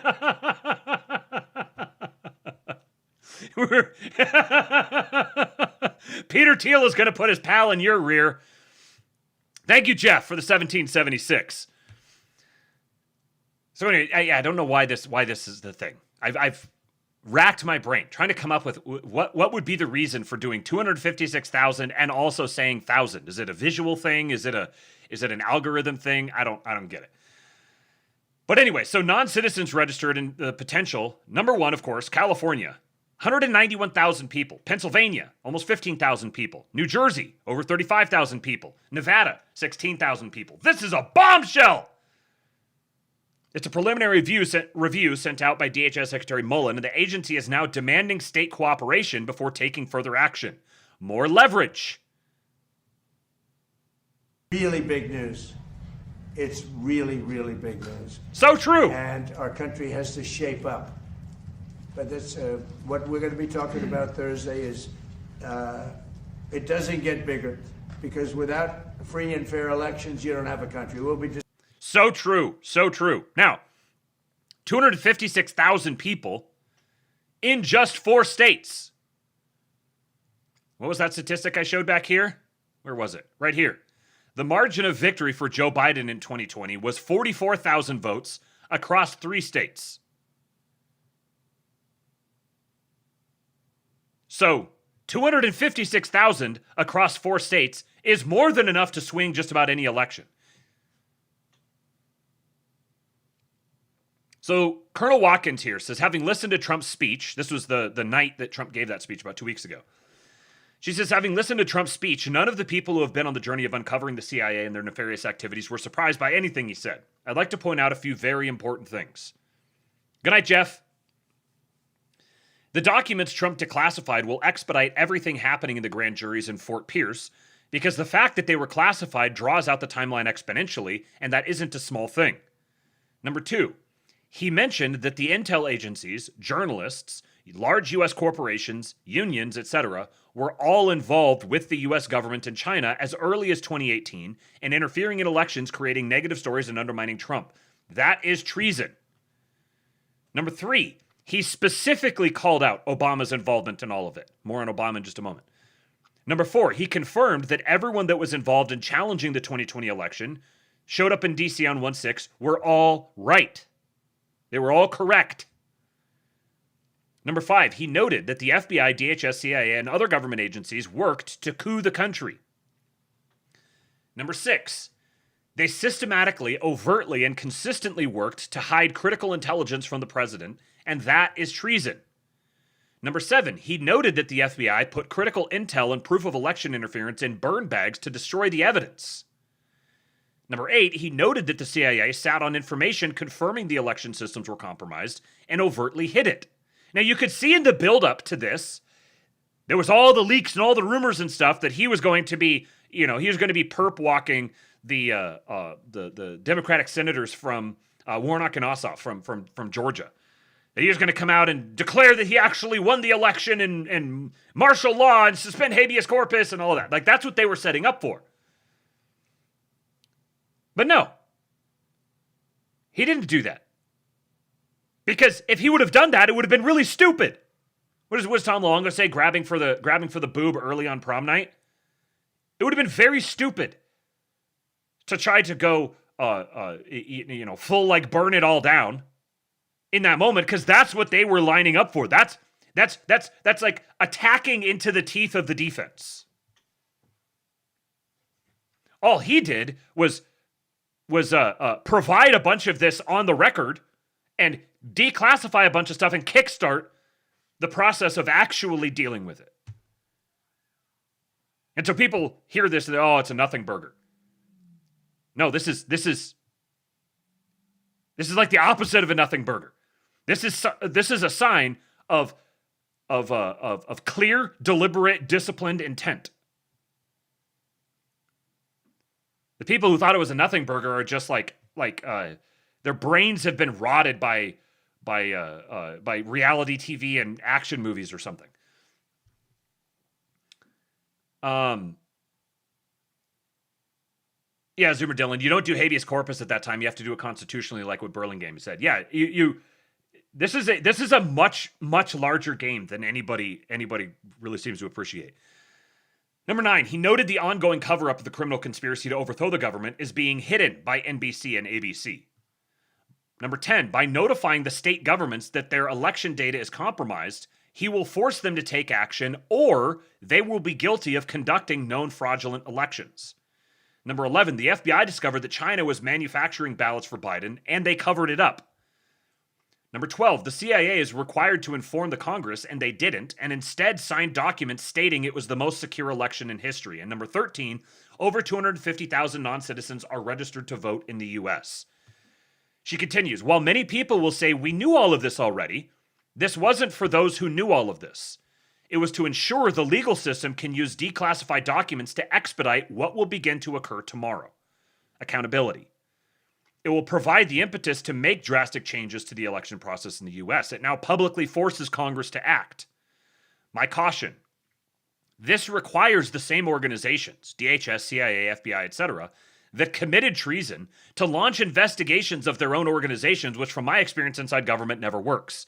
It's my opinion we've moved to another phase of the operation. The speed will increase exponentially.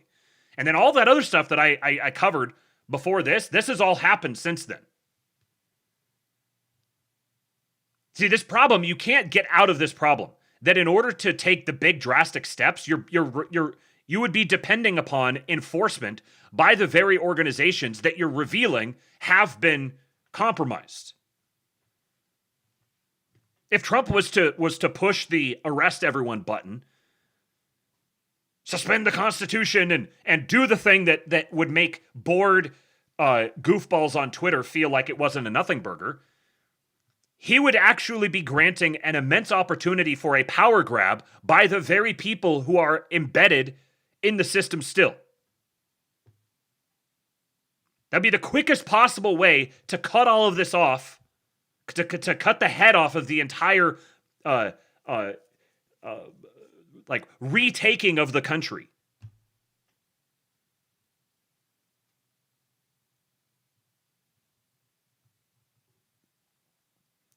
So this is from one of the declassified documents, just as an example. One canvasser in Michigan would trade weed for voter registration applicants with fictitious names. This is from the FBI.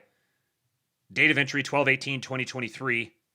In 2020, Redacted worked as a canvasser for an organization that registered people to vote. Redacted heard about the canvassing job through her uncle. For each shift, Redacted wore a green and blue shirt and reported to an office on Redacted. The office used to be an eye care center. Redacted would then canvass for voter registrations outside the Walmart. At the end of each shift, Redacted would return to the office on Redacted to turn in the voter registration application she collected.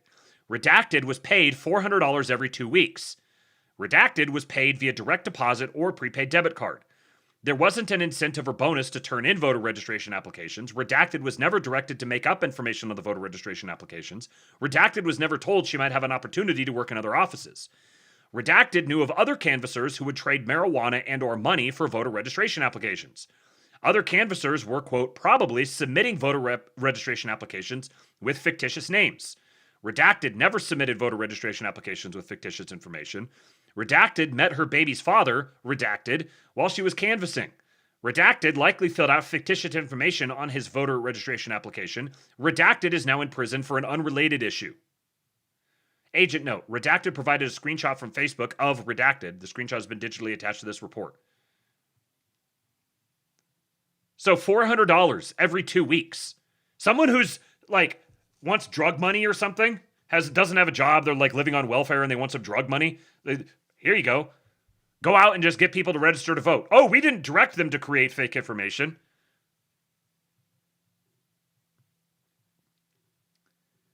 So Trump mentioned in his speech a shadow government, a woman who referred to running a shadow government. Here's the image. Nikki L. Flores, FBI, sends this message and says, I'm basically running a shadow government across the FBI at this point.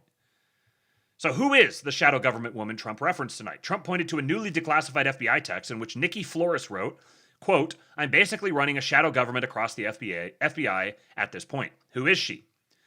Flores was then a deputy assistant director in the FBI's counterintelligence division, according to online records I've reviewed. The text surfaced amid disclosures about internal FBI handling of intelligence concerning alleged Chinese activity ahead of the 2020 election. This is Nikki Flores.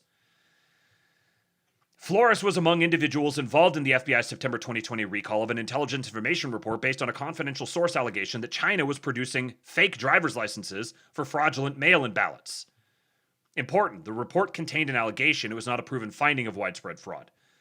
The episode became controversial because internal emails suggested FBI officials worried the intelligence could conflict with then-Director Christopher Wray's public assurances about foreign election interference. Senator Grassley later released emails pertaining to the matter. Grassley releases bombshell records showing FBI headquarters interfered. Now you see how this works here. You have Director Wray comes out and says, no, there was no foreign election interference. And he may know, he may not know. But then, once he's publicly said that, then internally, FBI officials now have the latitude to assess. Oh, well, we don't want to conflict with what it's like they have their cover story. Well, he said everything was hunky-dory, and we don't want to discredit him or undermine him. So, in this case, I think that Christopher Wray is absolutely dirty, but I'm saying in a broader sense, like, he could have no idea. He just dependent on his underlings to provide him the information. He's like, yeah, nobody's provided anything that proves this to me. But now you've got the pretext for them to cover stuff up. Flores also figured into the FBI's handling of the Senate investigation into Hunter Biden. What a coincidence. Grassley and Johnson say that Flores and another FBI official gave them an August 2020 briefing that was later leaked to falsely portray their investigation as Russian disinformation. They accused the FBI of using the disinformation label to downplay derogatory information about Hunter Biden and shut down investigative activity, a charge the senators want Flores to address in a transcribed interview. Flores was not uniformly soft on China. In a 2022 FBI video, she called the People's Republic of China, quote, by far and away, the greatest immediate and long-term threat to U.S. innovation and national economic security. So she could at least recite the company line. Her remarks in that video were blunt. Quote, cases involving the foreign theft of U.S. technology make up about 1/3 of the FBI's counterintelligence investigations. She said the FBI would not target anyone solely because of race or ethnicity. Now get this. Flores has since been forced out of the FBI by Kash Patel. Her LinkedIn profile identifies her as Microsoft's Director of Insider Risk. She went from FBI intelligence, FBI counterintelligence, where she was running, by her own admission, she was running a shadow government within the FBI, preventing Trump from becoming aware of what was happening. And then she was forced out by Kash Patel and was hired by Microsoft as the Director of Insider Risk. Any interesting stories dropped with Microsoft and Chinese connections recently? You guys can remember? Got a little bit of source tips overnight, and one of them flagged to me that Nikki Flores succeeded Jennifer Moore, former SAC of Intelligence Incident Response Division, who helped remove FBI whistleblowers under Biden, including Kyle Seraphin. What's more is that Flores worked under former Assistant Director in Charge Stephen Jensen, who led several prominent J6 investigations and was fired from the Bureau by Kash Patel last August. Not doing anything, right? Joshua Reed from redpills.tv says, shadow government, why is this significant? Nikki Flores is currently Microsoft's Director of Insider Risk after previously serving in senior leadership at the FBI. She is the one who claimed she was running a shadow government. Remember in 2025 when Microsoft disclosed that Chinese state-sponsored actors exploited vulnerabilities affecting Microsoft infrastructure? And in 2025, concerns were raised about additional compromises involving cloud environments that supported sensitive U.S. government customers, including defense-related systems? In July of 2025, these systems were hacked, causing U.S. nuclear systems and other classified systems to be accessed by China. This was done through the exploit of Azure and MSAD systems. Nikki was the head of Microsoft Insider Risk during this time. She helped conceal Chinese influence in the 2020 election. Then she was head of MS Insider Risk when China compromised her classified systems. Quote, I'm basically running a shadow government across the FBI at this point. If declassified intelligence ultimately establishes coordination, concealment, or improper cooperation with Chinese intelligence or influence operations, that would represent one of the most consequential counterintelligence scandals in modern U.S. history.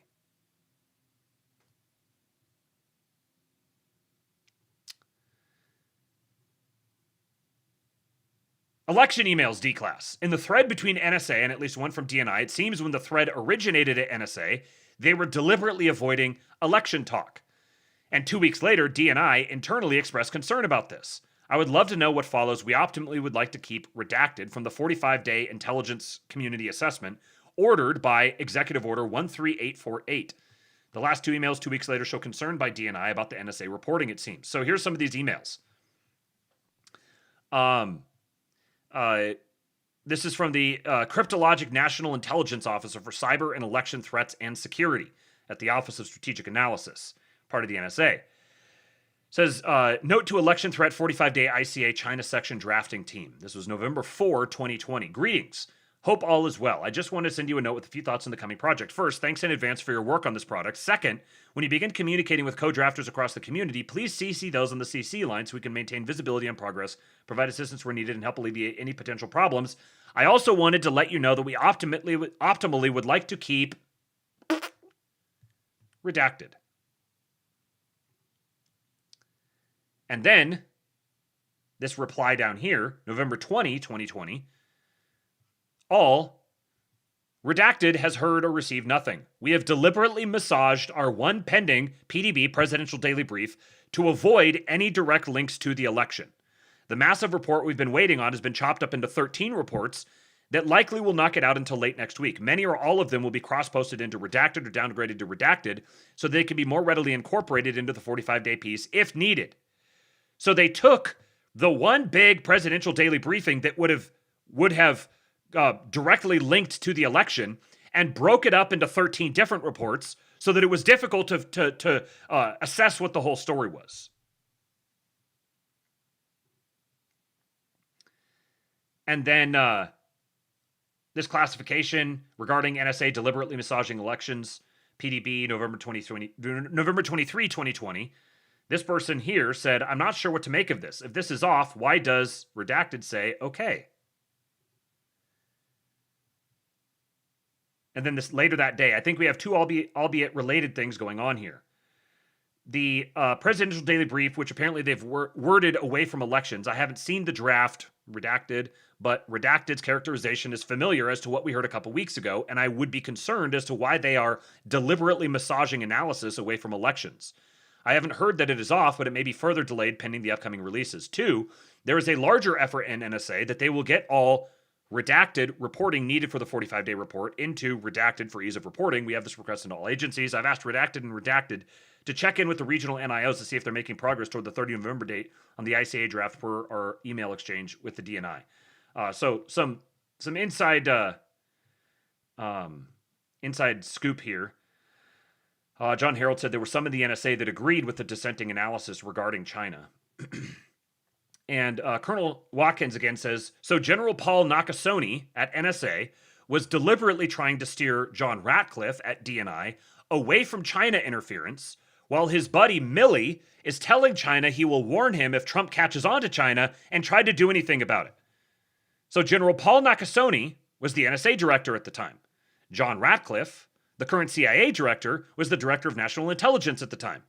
The NSA was trying to steer DNI away from China interference. While the chairman of the Joint Chiefs, which I believe is what Mark Milley was directly telling China that he'll keep them apprised of what's going on. So this is from back in February of 2025.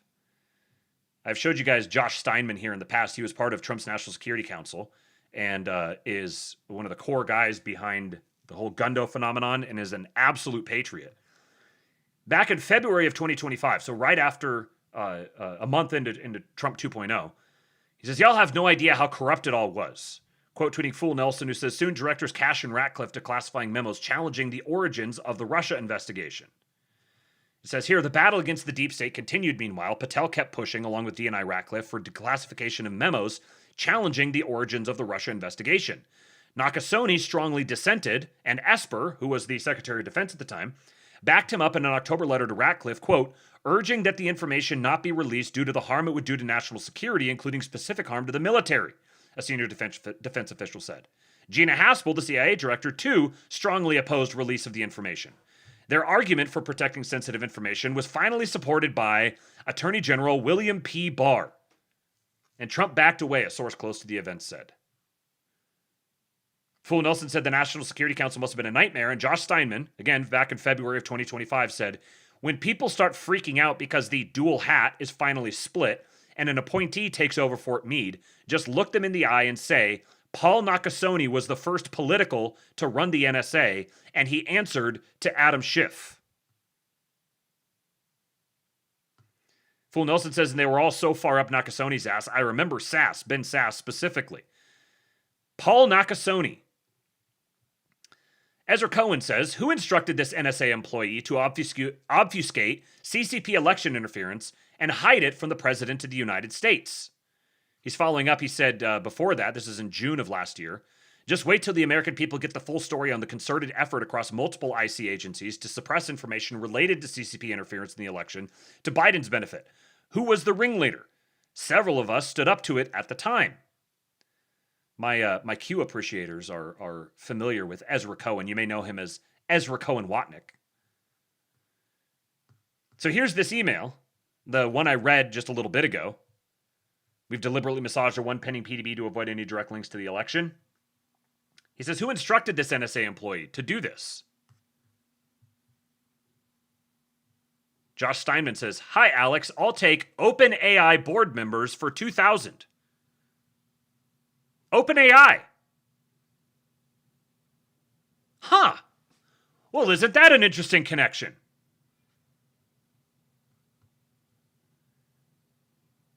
Redacted.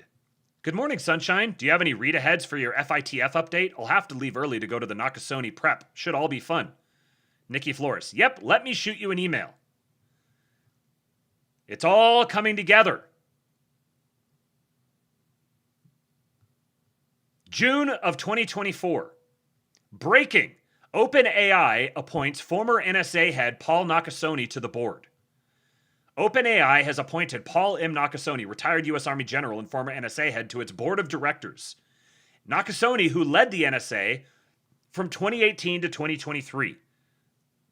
So the last half of Trump's term and the majority of Biden's term, will join OpenAI's Safety and Security Committee. He will help improve AI's role in cybersecurity by detecting and responding to threats quickly. His appointment follows concerns over safety culture at OpenAI. So the guy who was running point... Suck, homos! Thank you, Emperor Atreides. Not a Panican.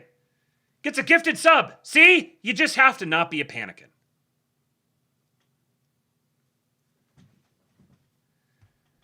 So Nakasone is covering up the connection between China and U.S. election rigging. And then he leaves his role at the NSA after preventing Trump from understanding what's actually going on until he's out of office, and joins forces with Sam Altman. And now OpenAI is being sued by Apple. The Apple that, when it was still led by Tim Cook, was actively reaching out to Trump and trying to secure Trump's assistance in dealing with the EU. I'm just making some connections here. I don't know what to make of them, but I'm making them. My wife says, unless someone wants to hit the goal tonight, your sister is done. Hold on a sec. Okay.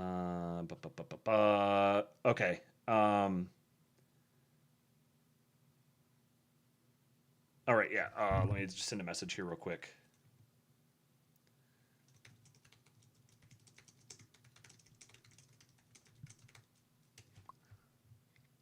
All right. So let me see, what are some of the other things that I had here left? Yeah, there's a number of other things here related to... Yeah, I'll just finish off with this one here, then we'll just pick up where we left off on the next show. I may wind up, since I've got some stuff here ready to go, I may wind up doing a show tomorrow. Gotta capitalize on every opportunity to try to make a little money before the end of the month. But I can't totally guarantee it. We have plans in the evening, and I've got some other work I have to do. We're taking Eastwood to the Bat Caves in the evening. Gaga bought the tickets to go see the Bat Caves here in Central Texas, and he's very excited about that. So we'll be doing that tomorrow evening, but I may end up having some time to do at least a short show early on, and I've got a bunch of stuff here to go through. So this one here from Awakened Outlaw. Did you hear that? China might be a little different today than it was then in 2020. What is this referring to? Well, this is my president. He's asked a question regarding China and spying and election manipulation and such. Mr. President, are you planning on putting any pressure or consequences on China for what you announced about them meddling in the 2020 election? Well, we're going to talk to them about it. It took place a long time ago. I think China is maybe a little bit different today than it was then. But look, they do things and we do things to them. I'll be honest. We do things to them too. It's not a one-way street. But we'll be talking to them, yeah. Mr. President, sir, it's something that doesn't get talked about a lot. Welcome to the suck, homos! Anabolic Plan Truster. What a name. That is a true patriot, I can tell. Where are the anabolic bros at? Thank you for the gifted sub. So, it was a long time ago. 2020 was a long time ago. There was something that seemed to be kind of curiously missing from this announcement by Trump. He announces that basically, like, they've busted China trying to rig American elections. But this wasn't followed up with some big, like, declaration of war or anything. Thank you, Emperor Atreides. Politica Catholic. All the patriots are getting gifted subs tonight. It was kind of curious that he basically went out and said, yeah, China was we caught China rigging the election in 2020. But, you know, that was a long time ago, and we do stuff to them as well. And, you know, they've kind of changed since then. That's kind of odd, wouldn't you think? Awakened Outlaw said, what, pray tell, has changed? Well, many of us believe that low-key behind the scenes, Trump has actually been working with China and Russia against a shared shadow enemy. And this quip hints at as much not being entirely out of the question. Remember, the globalist cabal is the world's largest and most moneyed criminal enterprise in human history, and its modus operandi is to operate from the shadows. It's a parasitic system of control, and they've been pulling all the strings from behind a curtain of deceit for a long-ass time. By the way, this is the invisible enemy that we refer to as the deep state here stateside, but it's one of the same as the same interests who control the EU, for example. They're a global cancer on humanity. This is the hollowed out husk of the British Empire still lurking behind the scenes. The empire that we called the British Empire, that was itself, I like Ian Burlingame's differentiation between British and English, just as a matter of mouth sounds and mind pictures and stuff. But the British Empire is not self-same with the British Isles or the British people. The English people, specifically. It is globalism. Like what we call it globalism, but this is the old imperial structure that has lingered, but it's become detached from a particular region. It exists inside the financial system, essentially, which penetrates out through basically every nation in the world that has been touched by what the institution we called the British Empire. So they're in China too. Keep in mind that the globalist cabal had long ago infiltrated, well, just about everything, and yes, that included China. Also includes India. It includes the Gulf states.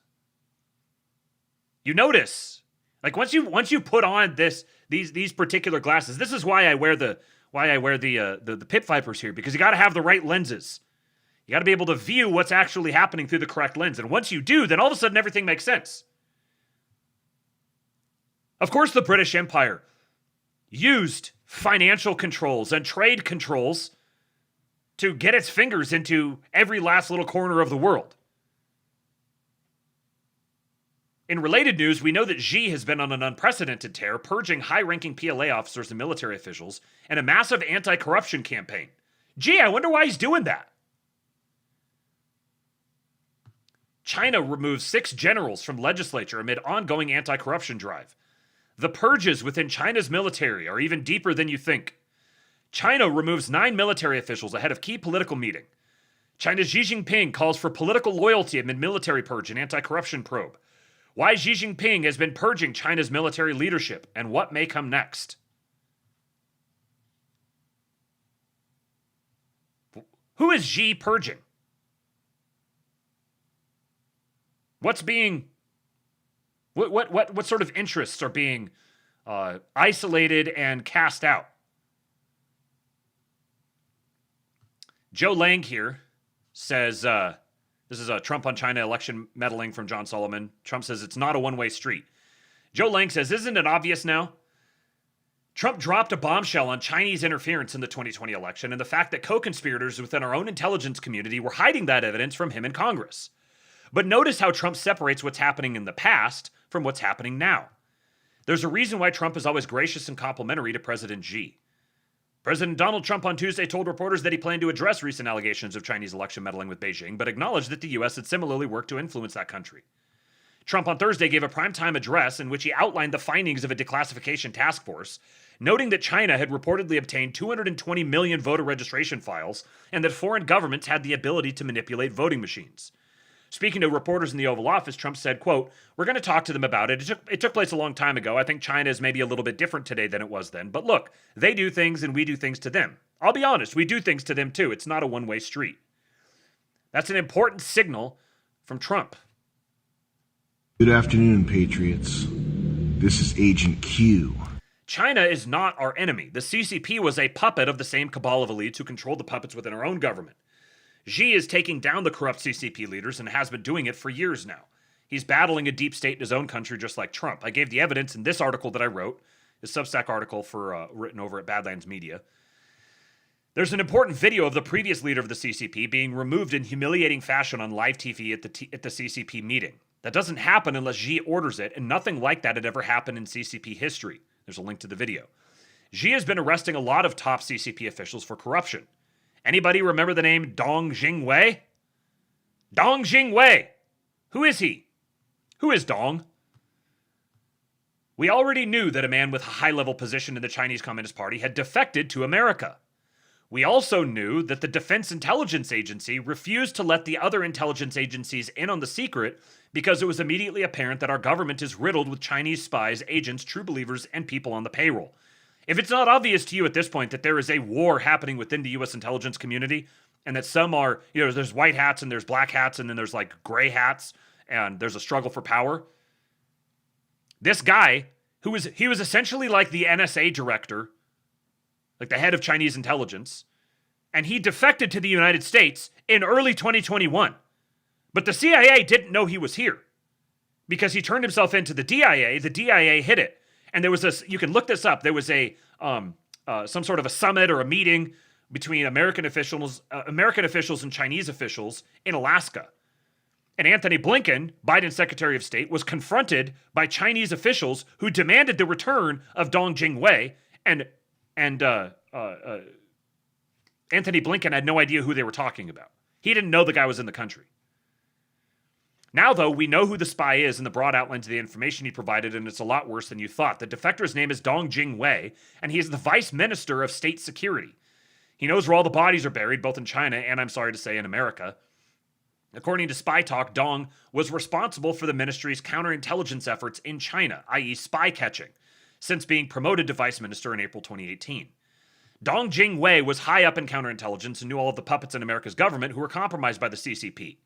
He defected from China, and the DNI was protecting him.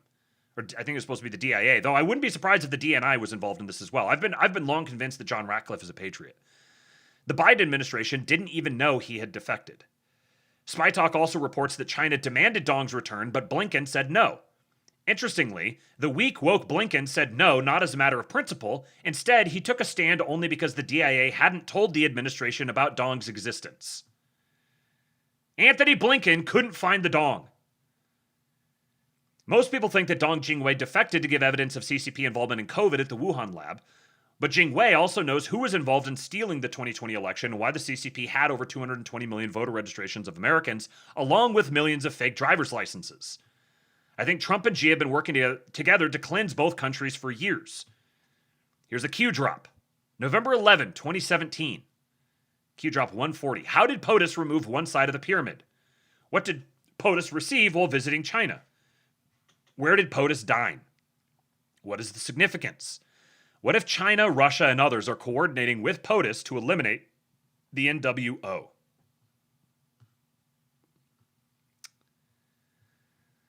So tomorrow, if I do a show, or Thursday, we're going to talk about some more information with President Trump not punishing China because China is assisting U.S. investigations. Because it's also interesting that China didn't come out and say, like, hey, how dare you accuse us of that?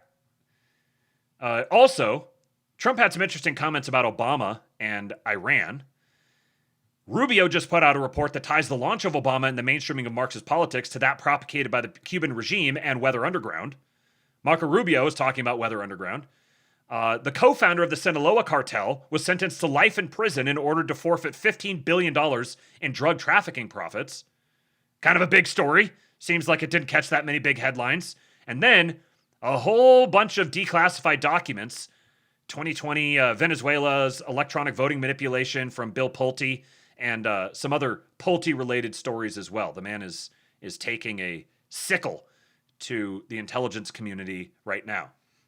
But I'll have to get to all of that on a future show because it's time for me to go be a good big brother and pick up a little sister from work. So thank you to all of you guys for your contributions to the Erickson cause today.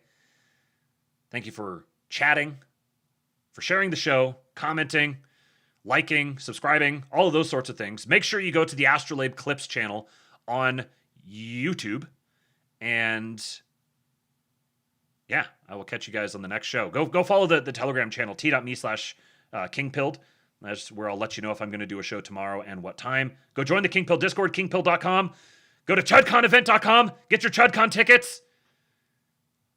And I'll see you guys on the next Astrolabe. Until then, I leave you with Hulk. When they took a shot at my hero, and they tried to kill the next president of the United States, enough was enough. And I said, let Trumpomania